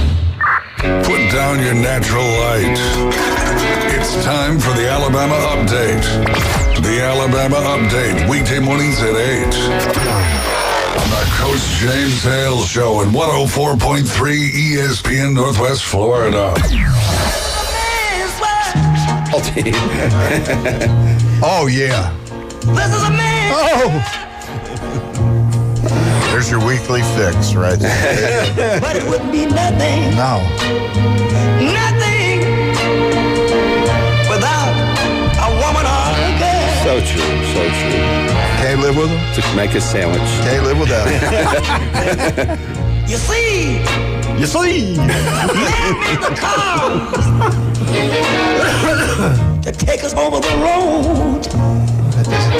Let go. Hey, this is way better than the Alabama Update. Yeah, it is. It's brilliant advice right here. There you go. Carry the heavy load. James Brown up to it, That baby. man was smart. This He is was the highly smartest guy, intelligent. exactly. He really was. You got to watch his movie. Yeah, I did a little bit. That and the Ray Charles one was really good with Jamie Foxx. Yeah, he did a phenomenal job. Yeah, he did. That was I'm not good. talking about him. I'm talking about the King. Yeah. The King of James Soul. Brown. But he's right James about Brown. that Jamie Foxx movie about Okay, let's go back to James Brown. because the man could tell the difference. He's blind. He could tell the difference between a $1 bill and a $5 bill. Yeah. So can I. And he won a couple Grammys. Have you watched all of his Get On Up? Have you watched it all yet? Not you all. got to watch it Yeah. all. I mean, what he came from, what he went through is incredible. Yeah. And he was smart. The promoters and people rip off people, their clients and things different ways. He saw it. He changed it before anybody else did. Yeah. If Elvis would have done what he did, he would have been alive. A lot. Yeah, probably a lot. I don't know about alive, but he'd have a lot more money he had. He didn't give away 50% of everything he made. Well, the reason they kept him on drugs was so they could take advantage of him. Yeah, unbelievable. Come on, Elvis. Yeah. Glenn, I blame Glenn for that. Glenn got him on that stuff over in Germany. Gave him a sleeping pill one time. Me and Trump, we're the guys you blame. Yeah. Anyway, all right. I don't think we're going to agree with these, but we're going to go over and cover them. This is the 2024, and this is what they've done throughout the history of college football. What they believe, these experts believe. Stadium power rankings, okay? The top 10 environments in college football. The top 10. Okay, Alabama's first. Washington. Number 10. Louisiana Tech. Florida State, Doak County. It only sits 79,560, but if you ever been to a game there, your head hurts with the... If you've been to a Florida State Miami game, and the chops. It was loud back in the 70s. It wasn't that big a stadium. No. But when they started winning in the late 70s, it was good. Yeah, we went from sitting right in the middle with your own cooler to you better have some money to get in. So. Yeah. All right. Do I all agree? Probably the top 10 stadium. Oh, yeah. Maybe higher. Number 9, Clemson, 81,500. I've never been there, never been to a game there. They say have you ever been to a game there? Yes. Is it as good as they say? Yes, it's good. Okay, running down My the son hill. played there when he was at Furman. That's right. They got really good interest. It seems really hyped up on TV, but until you're there, you really don't know. Like the Swamp, it doesn't seem as loud as it is, but when you're in the Swamp, because of the way that The Swamp. The Swamp is loud. Oh, it's loud. Yeah. All right, number 8. Especially when they're I don't winning. think you two agree with this one. Number 8, the Ohio State Buckeyes, 102,780. I agree with that. There's a lot of older crowd at Ohio State. They're so used to winning. Well, it's not that. There's an older crowd at Ohio State. A lot of them sit on their hands. They don't get up. And then you have different sections of the stadium. But I think it's gotten much better since Urban got there and a lot of other things because there's a lot of more student involvement in going to the game. So it's a little bit of an old thing, but I think 8's about a good place because there's some really, really tough places, even within the Big Ten, Wisconsin, Penn State, that do have a little bit better atmospheres, in my opinion, based just on their smaller, but the crowd involvement is. Back when Bear was at Alabama, Legion Field, I thought would be a lot louder. Bryant Denny was a small stadium, 60,000. They just kind of like what you said. They they'd get loud at times, but Right. they're so used to winning. Yeah. Nothing really, especially when you're Southern Mississippi playing. But some of these more expensive seats, that's old money, man. You can't afford them. You know, they're 10 grand for like these, boxes. Jason Martinez played at Buffalo, and they were opened up with Ohio State at the shoe, and he was wow, coach. Oh, it's went in there. beautiful. Oh, yeah. It's beautiful. I like they closed in the end zone. Yeah. I do like that. All right, number 7, Ben Hill Griffin, the Swamp. I think it should be higher. Yeah, 88,548. You've been there when Yes. it's great. When that thing's rocking, It's loud. It's Really unbelievable. loud. Now this one, I don't know. You guys know more about this one. It's the biggest. Michigan, 107,601. That's one of the worst game day atmospheres. Over the last 3 years has been better. I guess we have, since we were 1-12 against this, that it wasn't as good. But Ohio State went over there and took up to that stadium 2-3 years ago. It was 50% Ohio State fan. To me, and Michigan fans may even admit to this, that's not a great atmosphere for how big the stadium is, because the way it sits, it's down on the ground, right? Yeah, it's down on the ground, but it's not like they're on top of you. That sound's not packed in. It's kind of like a V shape. Right. Yeah. So I disagree with that one, but it's a big stadium. It's a blue blood. They're always on a list. All right, here are your top 5. Number 5, Kyle Stadium, Texas A&M, 102,733. And that's built up. The noise is coming down. I've never been there, but I've talked to people. They say it's pretty impressive. I would say so. Yeah. I mean, when they're winning. Yeah. Which hasn't happened yet. Yeah. And they say the press box is so high up in the air, and it's built to sway because there's so many people. I couldn't handle it. I could not do that. I don't like doing that at the condos either when it's too high. Glenn, have you ever been to Legion Field back in the 70s when they had the upper deck? Yeah. And that thing would sway. That first time I got up there, I was like, what is going on? We're going to die. Right. No, it does this. And finally, they got rid of it. That was scary. But anyway, number 5 is Kyle Field. Here are your top 4. Alabama, Bryant-Denny, 101,821. I've been there for the Texas game, been there for LSU. The big games, it's pretty incredible. The other ones, just kind of like you said, everybody kind of sits in their hand. Let's leave early. Big games are good. They remind me a little bit of Ohio State. Big games, huge crowds. They're going to be hyped up, but they've won so much too. Like when they're playing, UAB or somebody, it's just kind of like yawn. Right. Number 3, I think this is the same thing for all these. Number 3, Neyland Stadium, Tennessee, 101,915. I tell you, when you're up on the top up there, it's moving too. And they bring all those houseboats and stuff down right there on the river. And that's always circled around. It's I agree with that. I don't know where these teams should be exactly, but most of these teams that you said, other than, in my opinion, Michigan, and not to hate on them, just because we've seen it so many times, they're pretty good atmospheres. It's tough to play in these places. Now, the top 2, one of them, I would have said no. Then after watching a couple games, especially when they have the whiteout, I'm impressed. Oh, they're number 2. Penn State, 106,572. The whiteouts at night are 100%. That's the toughest place to play. And probably LSU, Penn State, 1A, 1B. At a night game, big rival. When Ohio State goes in there, they play them tough. I remember when they beat Ohio State a couple times. You know, they're the one team that have stared Ohio State in the face last 3 years with Harbaugh, and really went toe-to-toe with them. Franklin did a really good job. That's why he kept his job, got an extension. There was 2 years he beat him, but there was 3 or 4 years that was like a one-score game. Late scores determined it. I remember J.T. Tuimala having, an interception for a touchdown over there. Remember the one year he had that 4th down call, and everybody's like, what play was this? Yeah, the year before that, I think they blocked the punt, went to beat us. Blocked a field goal. Oh, yeah, field goal, yep. So they've always played us tough over there. That's a tough place to play. And number 1, LSU, Jeff, this is for you. Yep. LSU, 102,321 at night. It's and they walk you past. And how many of those are drunk? 102,000. Exactly. No. The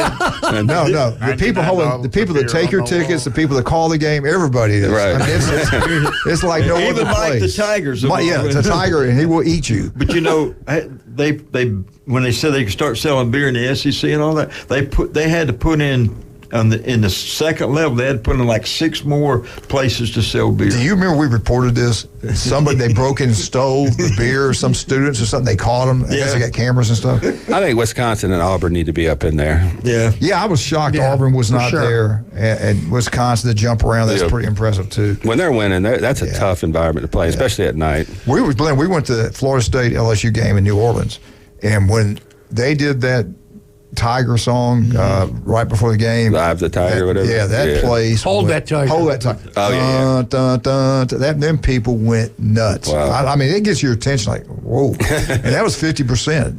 They probably had a little bit more there. I'm sure they had a few more. And then you have a real Tiger, like, intimidating the other team. All right, that's been your stadium update for today. Let's bring on some of our great sponsors. Appreciate all of them. Like, what time is it? Let's go back to J. Michael's Restaurant in South. Hey, go check it out. The best seafood today. Crisp fish. You'll love it. Believe me, you'll love it. Grilled fish, peppers, onions, and rice. A special sauce. Coldest beer. Best seafood. The legendary J. Michael's. South Oak Tottenham Closing. Chuck Tucker. Another local company. That's all I deal with, local guys. I don't do any kind of national deal. Chuck Tucker does a great job. Mark Count down 38 use them. Beth Movey use them. They are the elite of the elites. They use them. You should do it too. Make sure you demand South Oak Tottenham Closing. They're number one. And I want to thank Stevenson Air Conditioning for the Alabama update a minute ago. Anytime, day or night, Jason's uses them. Everybody uses. And again, another local company. Hey, I got a question for you. Is Pat going to have something going on at Beef O'Grady's for St. Patrick's Day? Oh, I'm sure. They always have great beer. He told me he's coming on Monday to talk about that. So Pat's going to try to be here Monday. Looking forward to that.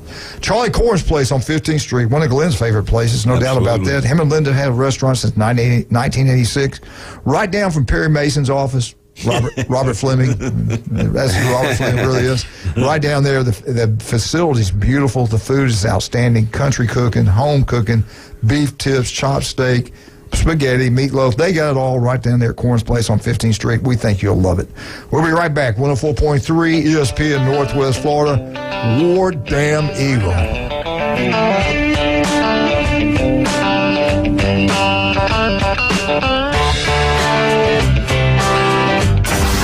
ESPN Northwest Florida, your home for Mike Greenberg. Watching College Game Day, topic turns to whether or not the tournament should expand to 96 teams. The tournament is not just a tournament. It is a means for determining a national champion. The 95th best team in America over the course of an entire season does not deserve a chance to play for the national championship. Greeny. Weekdays on ESPN Northwest Florida. This is Joanna with ESPN Northwest Florida. Here is your weather forecast on this Friday morning. As we head into this afternoon and evening, light rain and a high of 66 with a gentle breeze at 9 miles per hour out of the southeast. For tonight, light showers and a low near 63. Tomorrow, raining moderately throughout the day with mostly clouds in the evening and a high around 71. This weather forecast is brought to you by Earthworks of Northwest Florida. Thank you for keeping that dial at ESPN Northwest Florida. Rely on it. With over 65 years of combined experience, Instant Replay Sports Cards is happy to help you take your collection to the next level. They carry all the new hobby boxes, signed memorabilia, and supplies. New and vintage cards and Pokemon. They sell and trade cards and are always looking to buy. They're an authorized source for Topps, Panini, Upper Deck, and Leaf cards. Instant Replay Sports Cards is open 7 days a week at 752 West 23rd Street, down from Academy Sports. It can always be reached at InstantReplaySportsCards.com. Hi folks, it's Tracy with Tracy's Fine Jewelry and Coin and Bullion Reserves. Did you know that we do more than just sell some of the finest jewelry in town? We can engrave on your wedding band, locket, Yeti cup, or almost anything. Need your watch battery changed? We can do that too. Our expert will even evaluate your coin collection. And of course, we always pay top dollar for your old gold and silver jewelry. See, there's a lot more to Tracy's Fine Jewelry than a lot of pretty sparkly things. Come and see us today at Tracy's Fine Jewelry. It's the Coach James Hale Show. Bonafide and qualified. Live and local from the J. Michael Studio. Certified. From the Sports Talk Monster. ESPN Northwest Florida.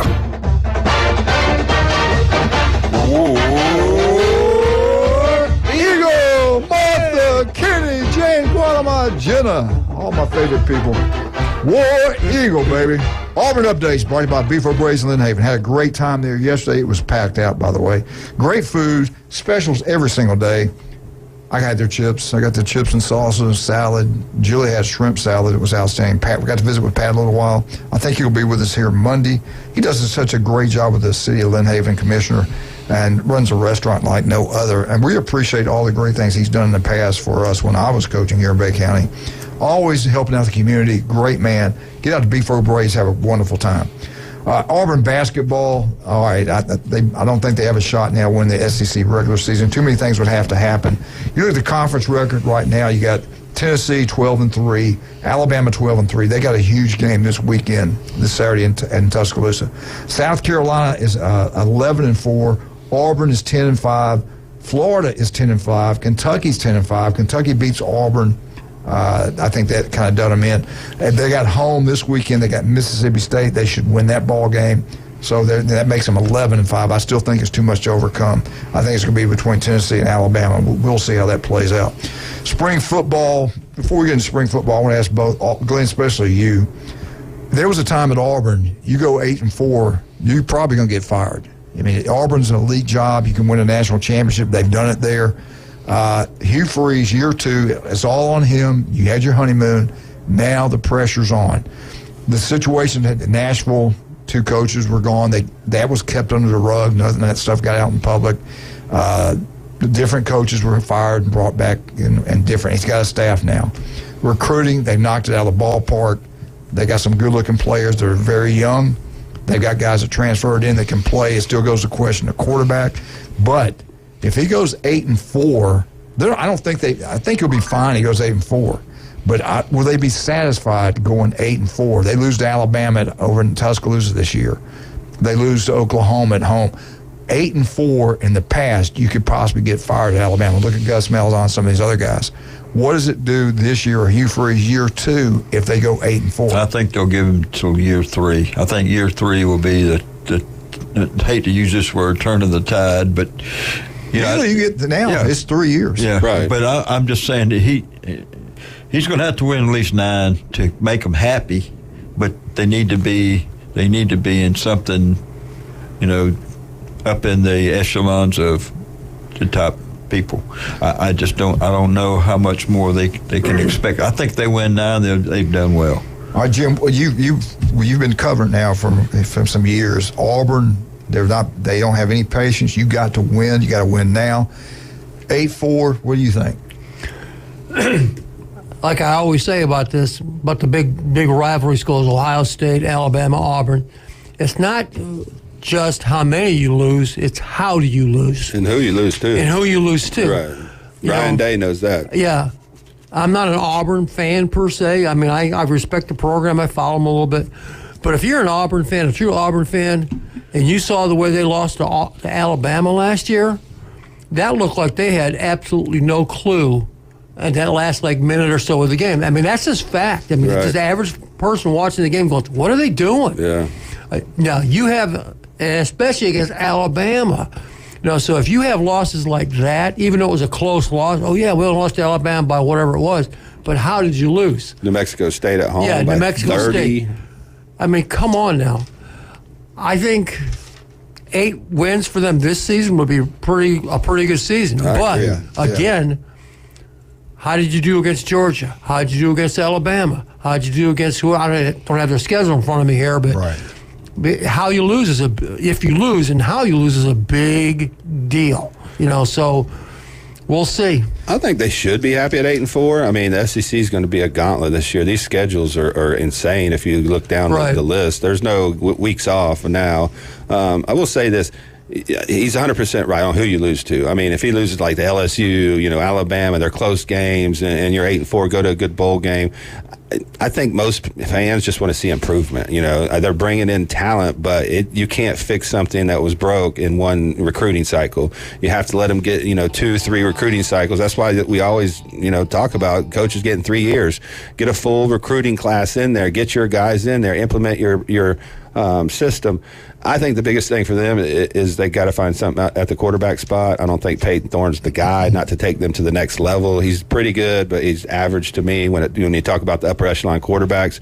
But if they see improvement from the wide receivers, offensive line, defensive line, they go 8-4, they maybe knock Alabama off and don't have any bad losses like that New Mexico State, I think they're progressing to where they need to be, and I think they'll be satisfied. I think the bowl game disappointed a lot of people. Oh, a for lot of sure. people travel up there and they look like they weren't prepared. They looked terrible. They look like they didn't want to be there, to be honest, and that's on the coach. You know, that you have to get those guys motivated. And some things happen. Right. Yeah. But I'm saying you're the captain of the ship. If the guys aren't out there competing, get him off the field, bring somebody in. Even if he's less talented, that will compete. That's what I was frustrated with Napier on. You know, there's guys in the Kentucky game when it was 0-0 that were just making business decisions not to stick their nose in and tackle the running back. And they would just olay, and he would run for 50, 60 yards, score a touchdown. I think he had like 300 yards rushing in that game. Yeah. And we were all, because we're in a group text talking, they're just not giving any effort. The starting quarterback didn't even play for Maryland that day. Right. All right, I'm going to go back and look at this. Auburn could actually go into the Georgia game undefeated. They got Oklahoma at home the week before on September 28th. This is their opening game. Alabama A&M at Auburn. They've owned that series. They've only played twice. Cal, they're 1-0 against Cal. They're home. They got New Mexico. Not New Mexico State, New Mexico. That should be an easy win. Then they got Arkansas. And Arkansas, Sam Pittman's on the hot seat, no doubt about that. He's got to win this game. Is that at Arkansas? That's at Auburn. These are all home. They got their first 4 or 5 games are at home. Arkansas at home. Then on the 28th, you got Oklahoma. If they can pull off the win and beat Oklahoma, and people say there's no way that's going to happen. I remember last year, Georgia walked in there about that time of the year, and they had a great shot of beating Georgia. They outplayed Georgia. They played Georgia tougher than anybody else except for Alabama. So they could actually go 5-0 going into Athens. Yeah. That would help. Yeah. That would help. Now, here's the problem. After Georgia, they got Missouri, which is going to be really good next year. Kentucky, which is, I think they handle quickly. Then they got Vandy. I think that's 2 wins right there. Monroe, there's another win. Then they got Texas A&M at home. That one, brand new coach. They could pull that off. Then they got Bama. So it won't shock me if they go 9-3, maybe even 10-2. Yeah. I think the Oklahoma's going to be tough.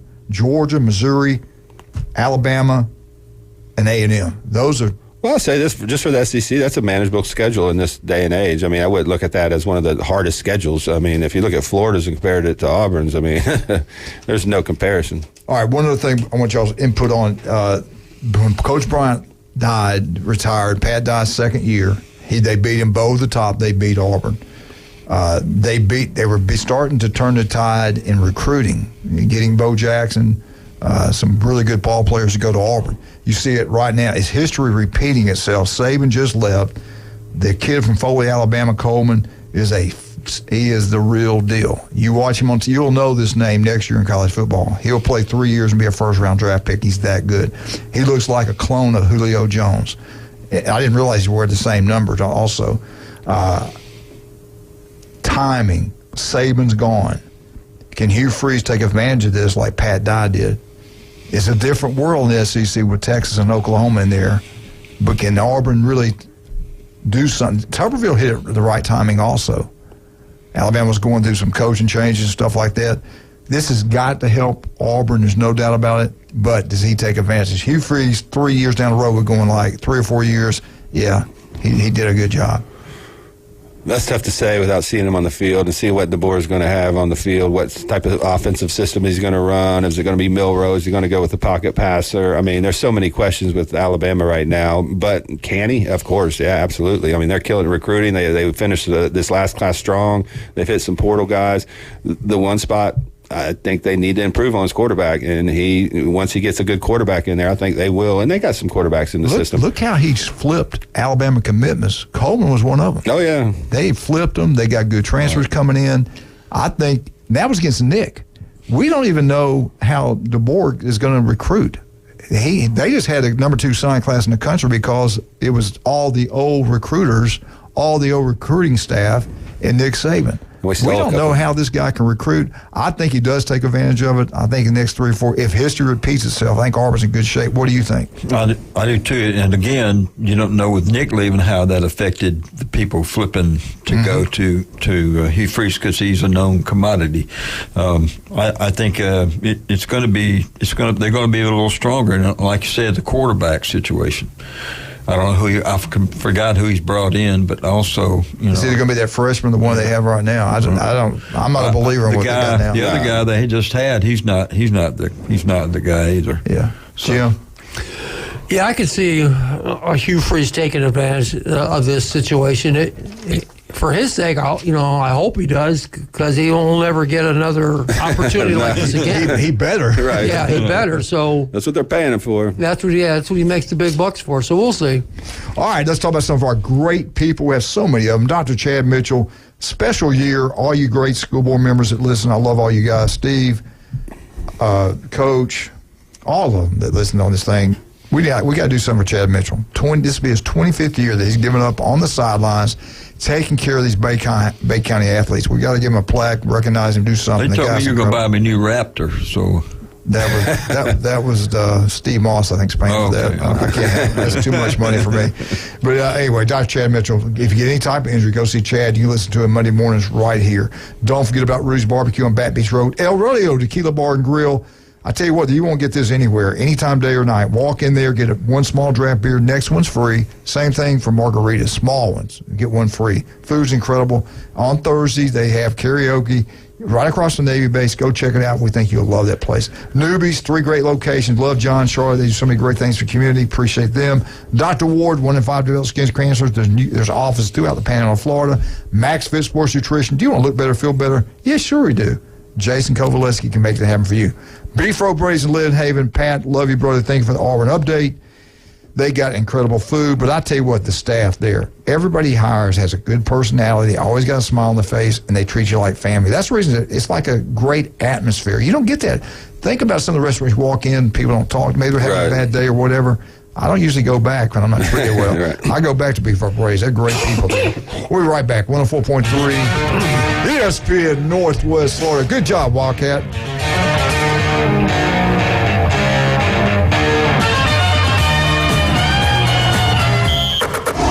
Your home for college basketball. ESPN Northwest Florida. This Saturday, it's a college basketball triple header. First, Illinois at Wisconsin tip-off at noon, followed by your Auburn Tigers versus Mississippi State inside the jungle. Coverage starts at 2:30. Then, it's the Tennessee Volunteers versus the Alabama Crimson Tide at 6:45. Saturday, on your home for college basketball and the Auburn Tigers. ESPN Northwest Florida. War Eagle. Hey folks, Chris Kramer with Bill Kramer GM. And the best place to listen to the Inside Drive with Ryan Mulvey is inside a brand new vehicle from Bill Kramer GM. And I want you to know we've got 10 times the amount of inventory on the ground as we did this time last year, and darn near all of them are discounted. So shop us online at BillKramerGM.com or visit us the corner of Frankfurt and 23rd. We'll make it easy and take great care of you. PCB Hobby, the beach's premier hobby store for sports cards, comics, coins, and trading card games. PCB Hobby carries the largest selection of boxes and packs from the latest releases of brands like Topps, Panini, Leaf, and more. Looking for a specific player or team? PCB Hobby has a wide assortment of raw and graded cards. They carry parallel rookie, game used, and autographed cards in both modern and vintage. Have a collection you want to sell? We buy, sell, and trade. PCB Hobby on Back Beach Road, just east of Florida Linen. Call 850-320-8388. Sorry, but we actually have a wait list for our Monstera. Shaw's greenhouse is really bringing in the green. We can't keep snake plants in stock. She needs a construction manager to build on her roots and grow. We could add a whole section for ferns. And here we'd have dahlias, dahlias, and more dahlias. Indeed can help her hire great people fast. I need Indeed. Indeed you do. You can schedule and conduct virtual interviews all from your employer dashboard. Visit Indeed.com/credit and get $75 towards your first sponsored job. Terms and conditions apply. It's the Coach James Hale Show. Live and local from the J. Michael Studio. A lot more excitement is yet to come. ESPN Northwest Florida.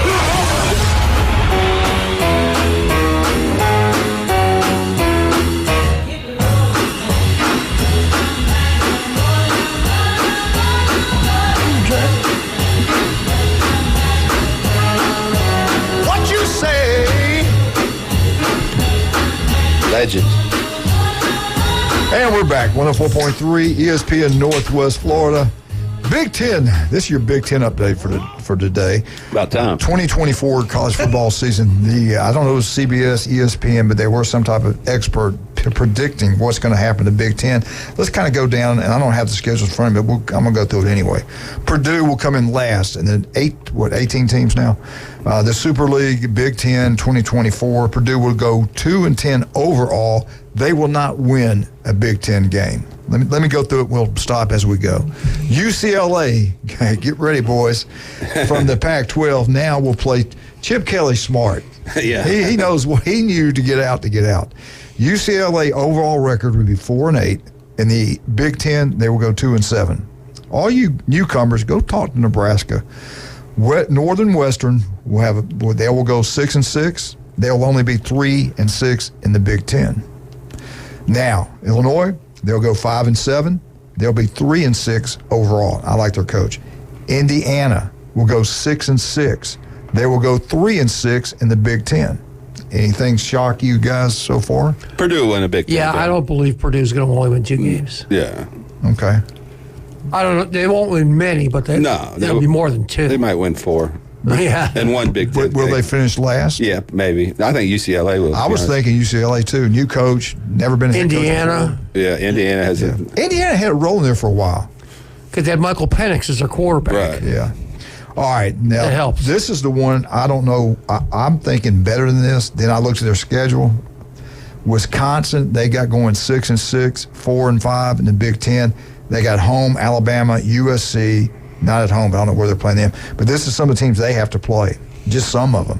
Alabama, USC, Oregon, Penn State, Iowa. I not stopped at that. That's pretty tough right there. I think they win more than 6 games. He's got Vrabel up there on his staff now, and he's helping with that. And they're going to be a tough-nosed football team. So that USC game is not a gimme for USC. Until I see them physical on defense going into Madison, that's a tough place. You say over? I think over. I just don't think. Yeah, I agree. Over. Yeah. Fickle is a phenomenal coach. I love the coach. USC has no defense. No. Yeah. And they're not physical. And if you're not physical, you go up in Wisconsin. I hadn't looked at their schedule in a while. I bet at the end of the year who they got on the road. That's going to be interesting there. All right, here we go. Maryland. I like their coach. They got them going 7-5, 4-5 in the Big Ten. They spanked Auburn in the bowl game. What do you guys think about Maryland? They drop down. They stay like they think. The big one they got to replace is Taulia Tagovailoa. Tua's brother. He was a really good player. Really for them. good. Yeah. And they're not. I don't think they have anybody in their roster right now that's going to be able to replace him. No. I think they're going to struggle more than that. Okay. That's just me.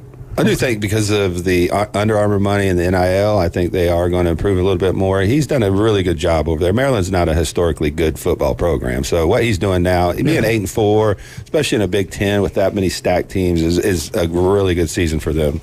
Rutgers 8-4, 5-4. They're giving them some love. 8-4.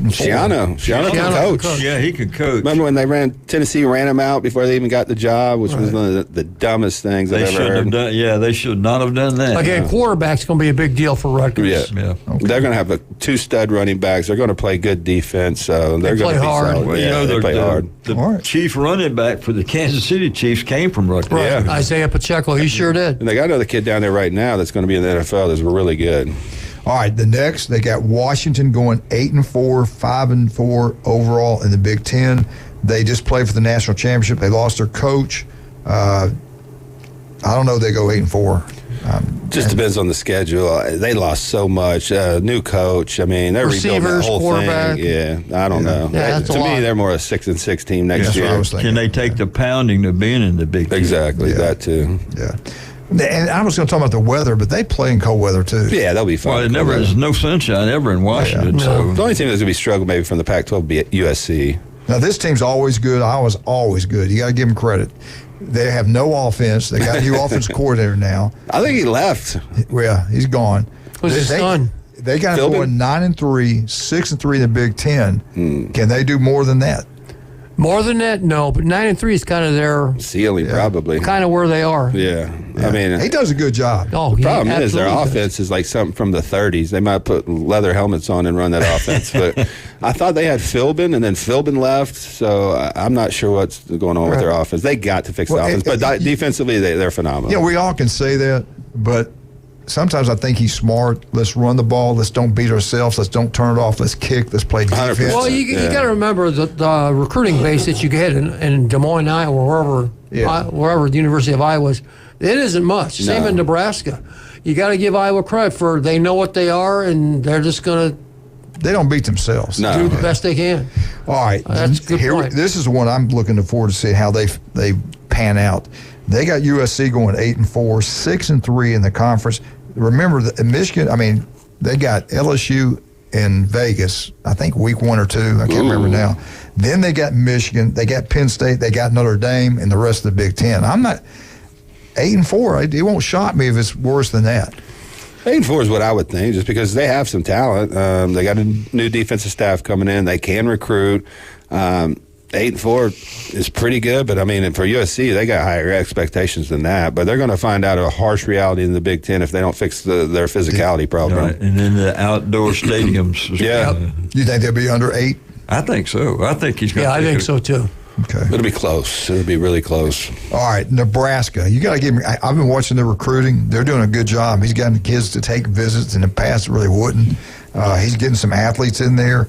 Got a really good quarterback. He's a good coach. I like Nebraska still. I don't know about. Well, is Herb Street going to keep getting recruits in for him? Probably. Yeah. What a traitor. 9-3 overall record. Nebraska 6-3 in the Big Ten. What do you guys think about that? I don't see them winning 9. That's just me. I was just about to say, run to your bookie and bet the under. I mean, they got a really good quarterback, but I mean, what they were missing, the amount of players they need to bring in to infuse some talent in that system is it's more than a 2-year turnaround. It's been quiet in the portal too. I don't know what they picked up. And they're going to be playing a true freshman quarterback. They're getting better players than they have in the past. For sure, but it's going to take a little time to get the 9 wins. Now, they'll be better, but you just don't know about the record. No. All right, here we go. Here are your top 4 teams in the Big Ten, what they're predicting for 2024.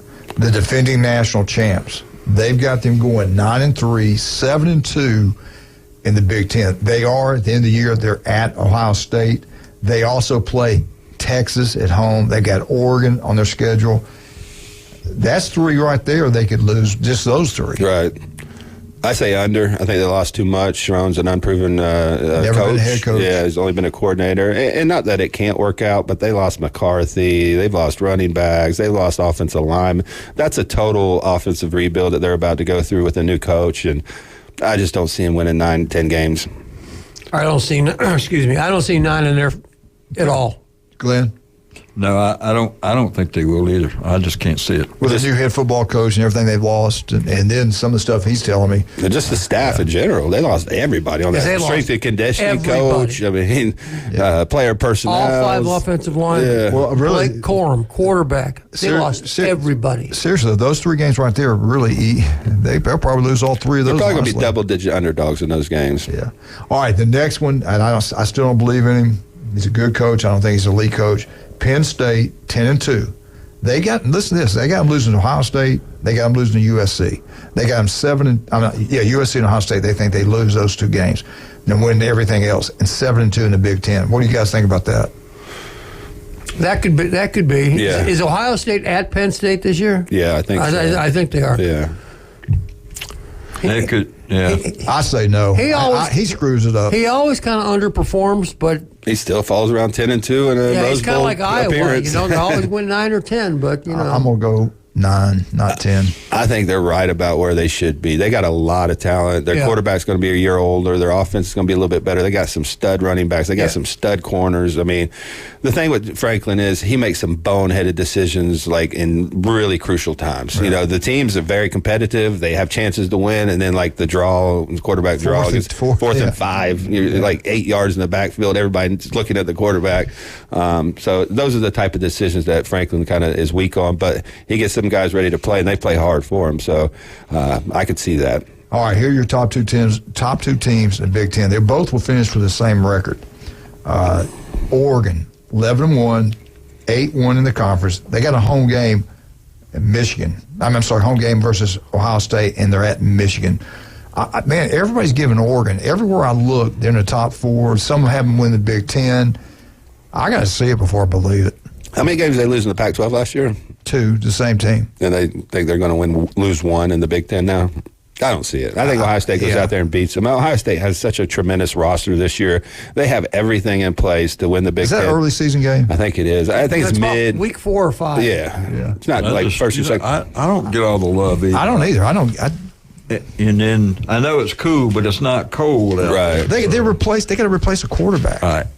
They got somebody in, but I just, Dan Lanning's a good coach, but I just, are they ready for this grind too? That's what I'm saying. Especially defensively. Everybody can play offense. Now, their schedule's not as tough as it's set up pretty nice. So is Ohio State's too, which is very good for us. Number 1, the Ohio State Buckeyes. They got them going 11-1. They got Michigan at home, and they're at Iowa. And Oregon. Yeah, I'm sorry, Oregon. Okay. I think they should. Now, do they or not? I mean, I think they should. If they don't do it this year, when are they going to do it? Right. This is do or die. He's put together some of the best talent in the country on one team. And Chip Kelly calling plays. Right. Yeah.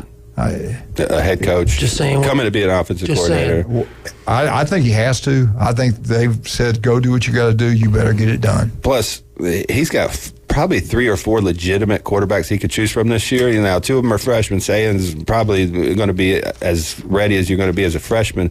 But they still have Devin Brown on the roster. They still have Klein Holtz. They still have the transfer from Kansas State, Howard. So they have everything. This is all on Ryan Day. If Ryan Day doesn't win it this year, especially if he loses to Michigan, you're going to see the hottest seat I've ever seen in Ohio State history. So there's a lot of pressure up there. To me, that could be the one downfall. Is the pressure going to get to them?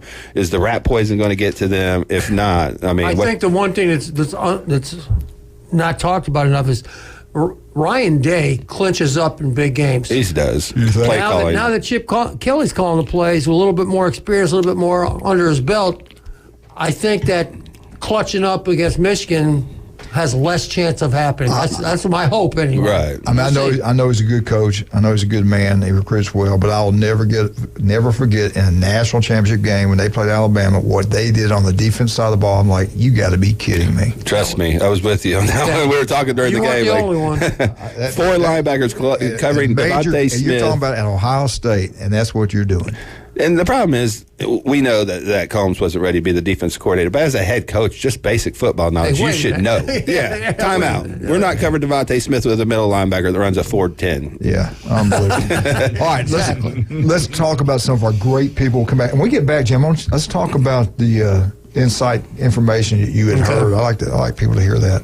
All right, let's talk about some of them. I love all our sponsors. Turpro Pest Control, David Adamson Jewelry. We got some great people, man. No doubt about that. El Rodeo's back. Beef O'Brays, Pat, love Pat. John down at Paparazzi Gourmet Deli, wonderful man. Retired police officer. Great food down there. Lunch specials. Buy 2 slices of pizza and drink for about $11. Max Fit, Dr. Ward, Newbies, all 3 great locations. Rudy's Barbecue on Baton Beach Road, the best Texas barbecue you'll get anywhere right there on Baton Beach Road. We are about to get a new product, and we've had a lot of calls on these creatine gummies. They're called Beast Bites. We will have these in hopefully today, maybe by Monday, but we'll have free samples on them. I know a lot of people have been calling. They taste amazing, but it's 5 grams of creatine per gel. They're little gummies, but they taste good, so we will have these in, and either by Friday or Monday. You can call the store, and you'll be able to get them with a good discount. Dr. Mitchell's, Stevenson Air Conditioning, J. Michael's Restaurant, South Oak Tottenham Closing, Charlie Corn's Place. We'll be right back. 104.3 ESPN, North Owett, Florida.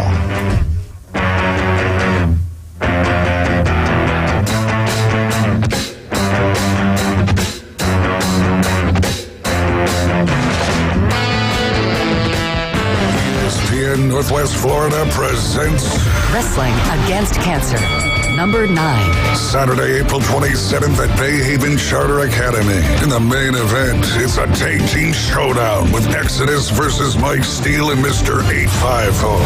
Then, Kelly Mann and Kelly Clark in the Wrestling Against Cancer Championship bout. Plus, exciting women's wrestling. Doors open at 5:30. Bell time 6:30. More information, ESPNPC.com. This is Joanna with ESPN Northwest Florida. Here is your weather forecast on this Friday morning. As we head into this afternoon and evening, light rain and a high of 66 with a gentle breeze at 9 miles per hour out of the southeast. For tonight, light showers and a low near 63. Tomorrow, raining moderately throughout the day with mostly clouds in the evening and a high around 71. This weather forecast is brought to you by Earthworks of Northwest Florida. Thank you for keeping that dial at ESPN Northwest Florida. Rely on it. At Broad Lawn and Pest Control, we're proud to be awarded the distinction of being Quality Pro certified. Our technicians have passed rigorous training in eco-friendly application and prevention of pest treatments. Part of the program is the practice of integrated pest management. IPM's goal is to prevent pests from ever entering your home. It includes inspection, prevention, education, and, when necessary, application. We're proud to be Quality Pro certified. Brock Lawn and Pest Control, the standard and level of trust. Sports fans, we love our teams, but let's talk real estate for a moment. Meet Berg Title, your trusted local real estate title and escrow company. Based in downtown Panama City, Berg Title knows the community inside out. They handle everything from title searches to escrow services with expertise. Honest, reliable, and here to make your real estate journey smooth. Remember, it's Berg Title. Call them at 850-250-2900. That's Berg Title, your partner for a worry-free real estate experience in Panama City and Panama City Beach. He's a beacon of light to many and an inspiration to all. These men need inspiration. Now back to the Coach James Hale Show inside the J. Michaels studio. They're motivated by Vicodin and Road Skank. ESPN Northwest Florida.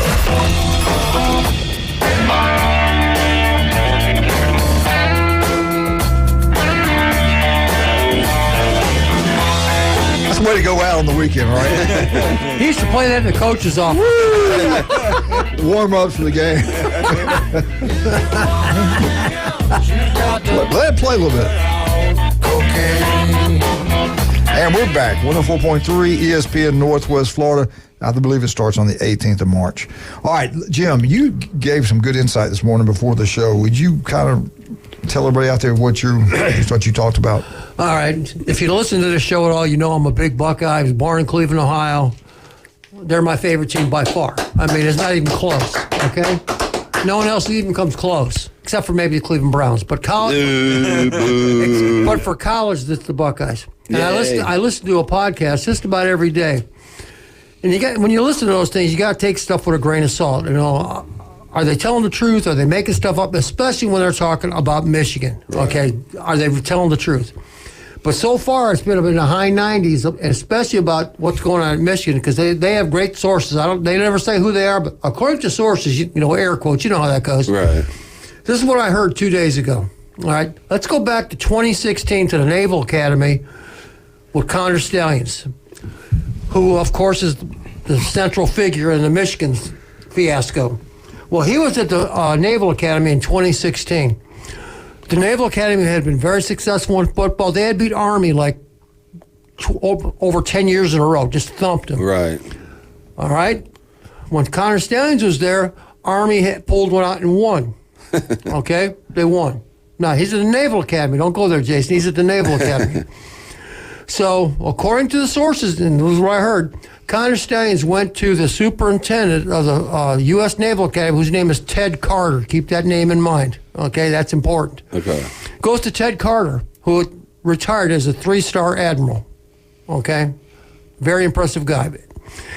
So Connor Stallions proposes to the superintendent at the Naval Academy, hey, I've got a scouting system, a way that we can get one up on Army with all this information. Of course, this is the genesis of the Michigan fiasco, right. Okay? Now, being at the Naval Academy, and all military academies, you have the honor code.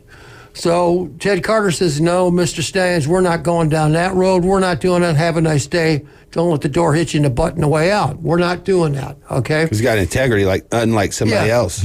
So fast forward, our boy goes to Michigan, and we all know how that turned out. Well, what does Ted Carter got to do with all this?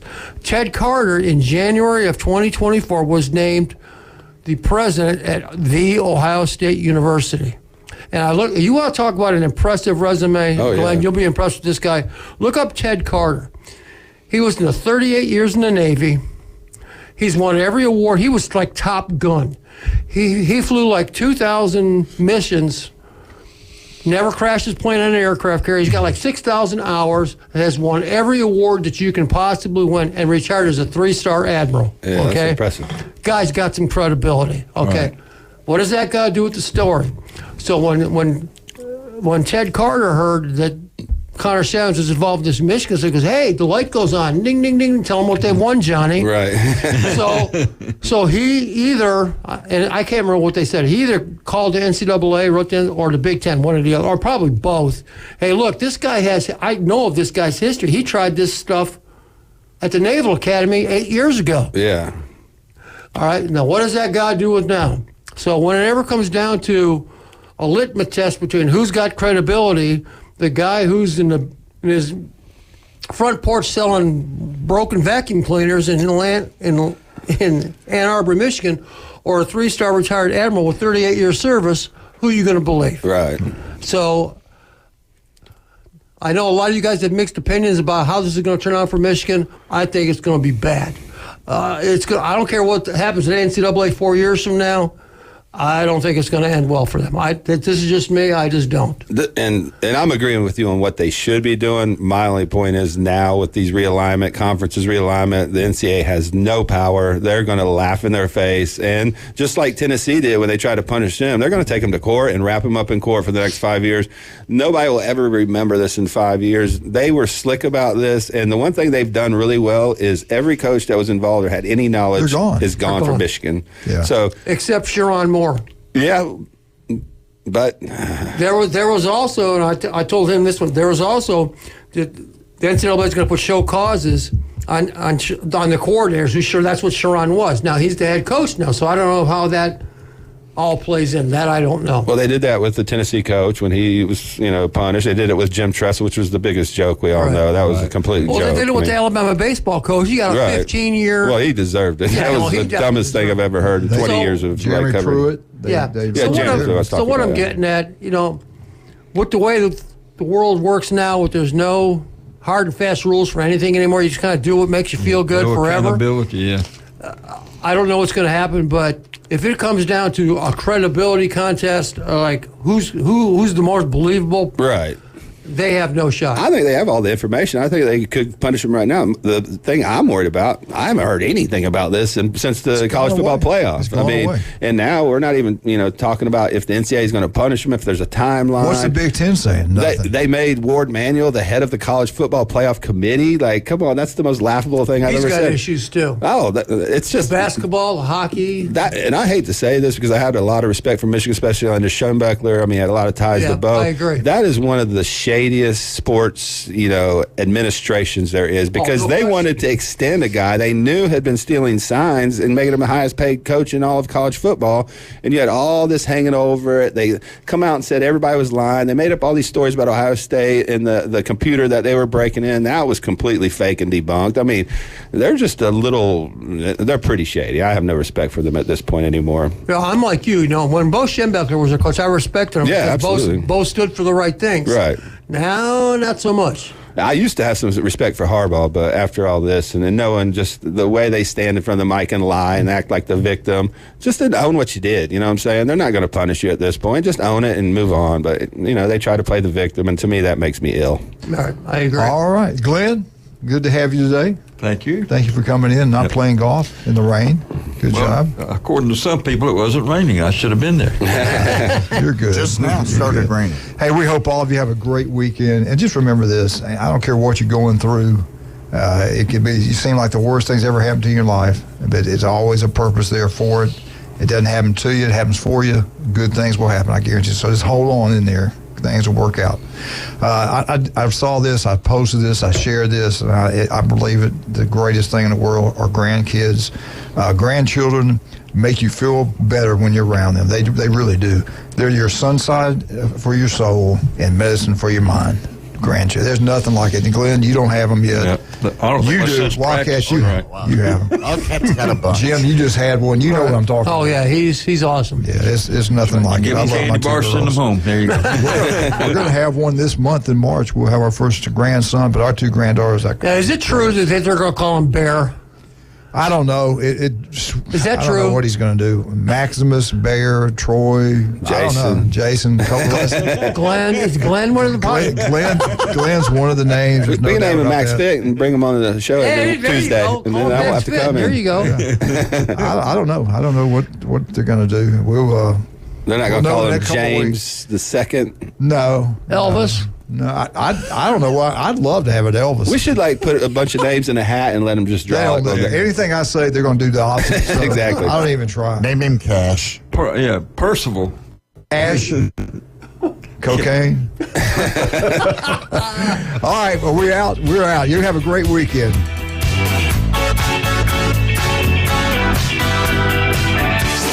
ESPN Northwest Florida. The Dan Patrick Show.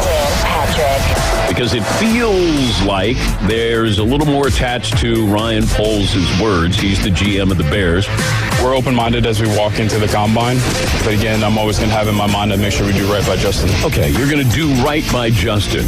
No, you do right by the organization. It's the Dan Patrick Show. Weekday mornings from 9 till 11. ESPN Northwest Florida. This is Joanna with ESPN Northwest Florida. Here is your weather forecast on this Friday morning. As we head into this afternoon and evening, light rain and a high of 66 with a gentle breeze at 9 miles per hour out of the southeast. For tonight, light showers and a low near 63. Tomorrow, raining moderately throughout the day with mostly clouds in the evening and a high around 71.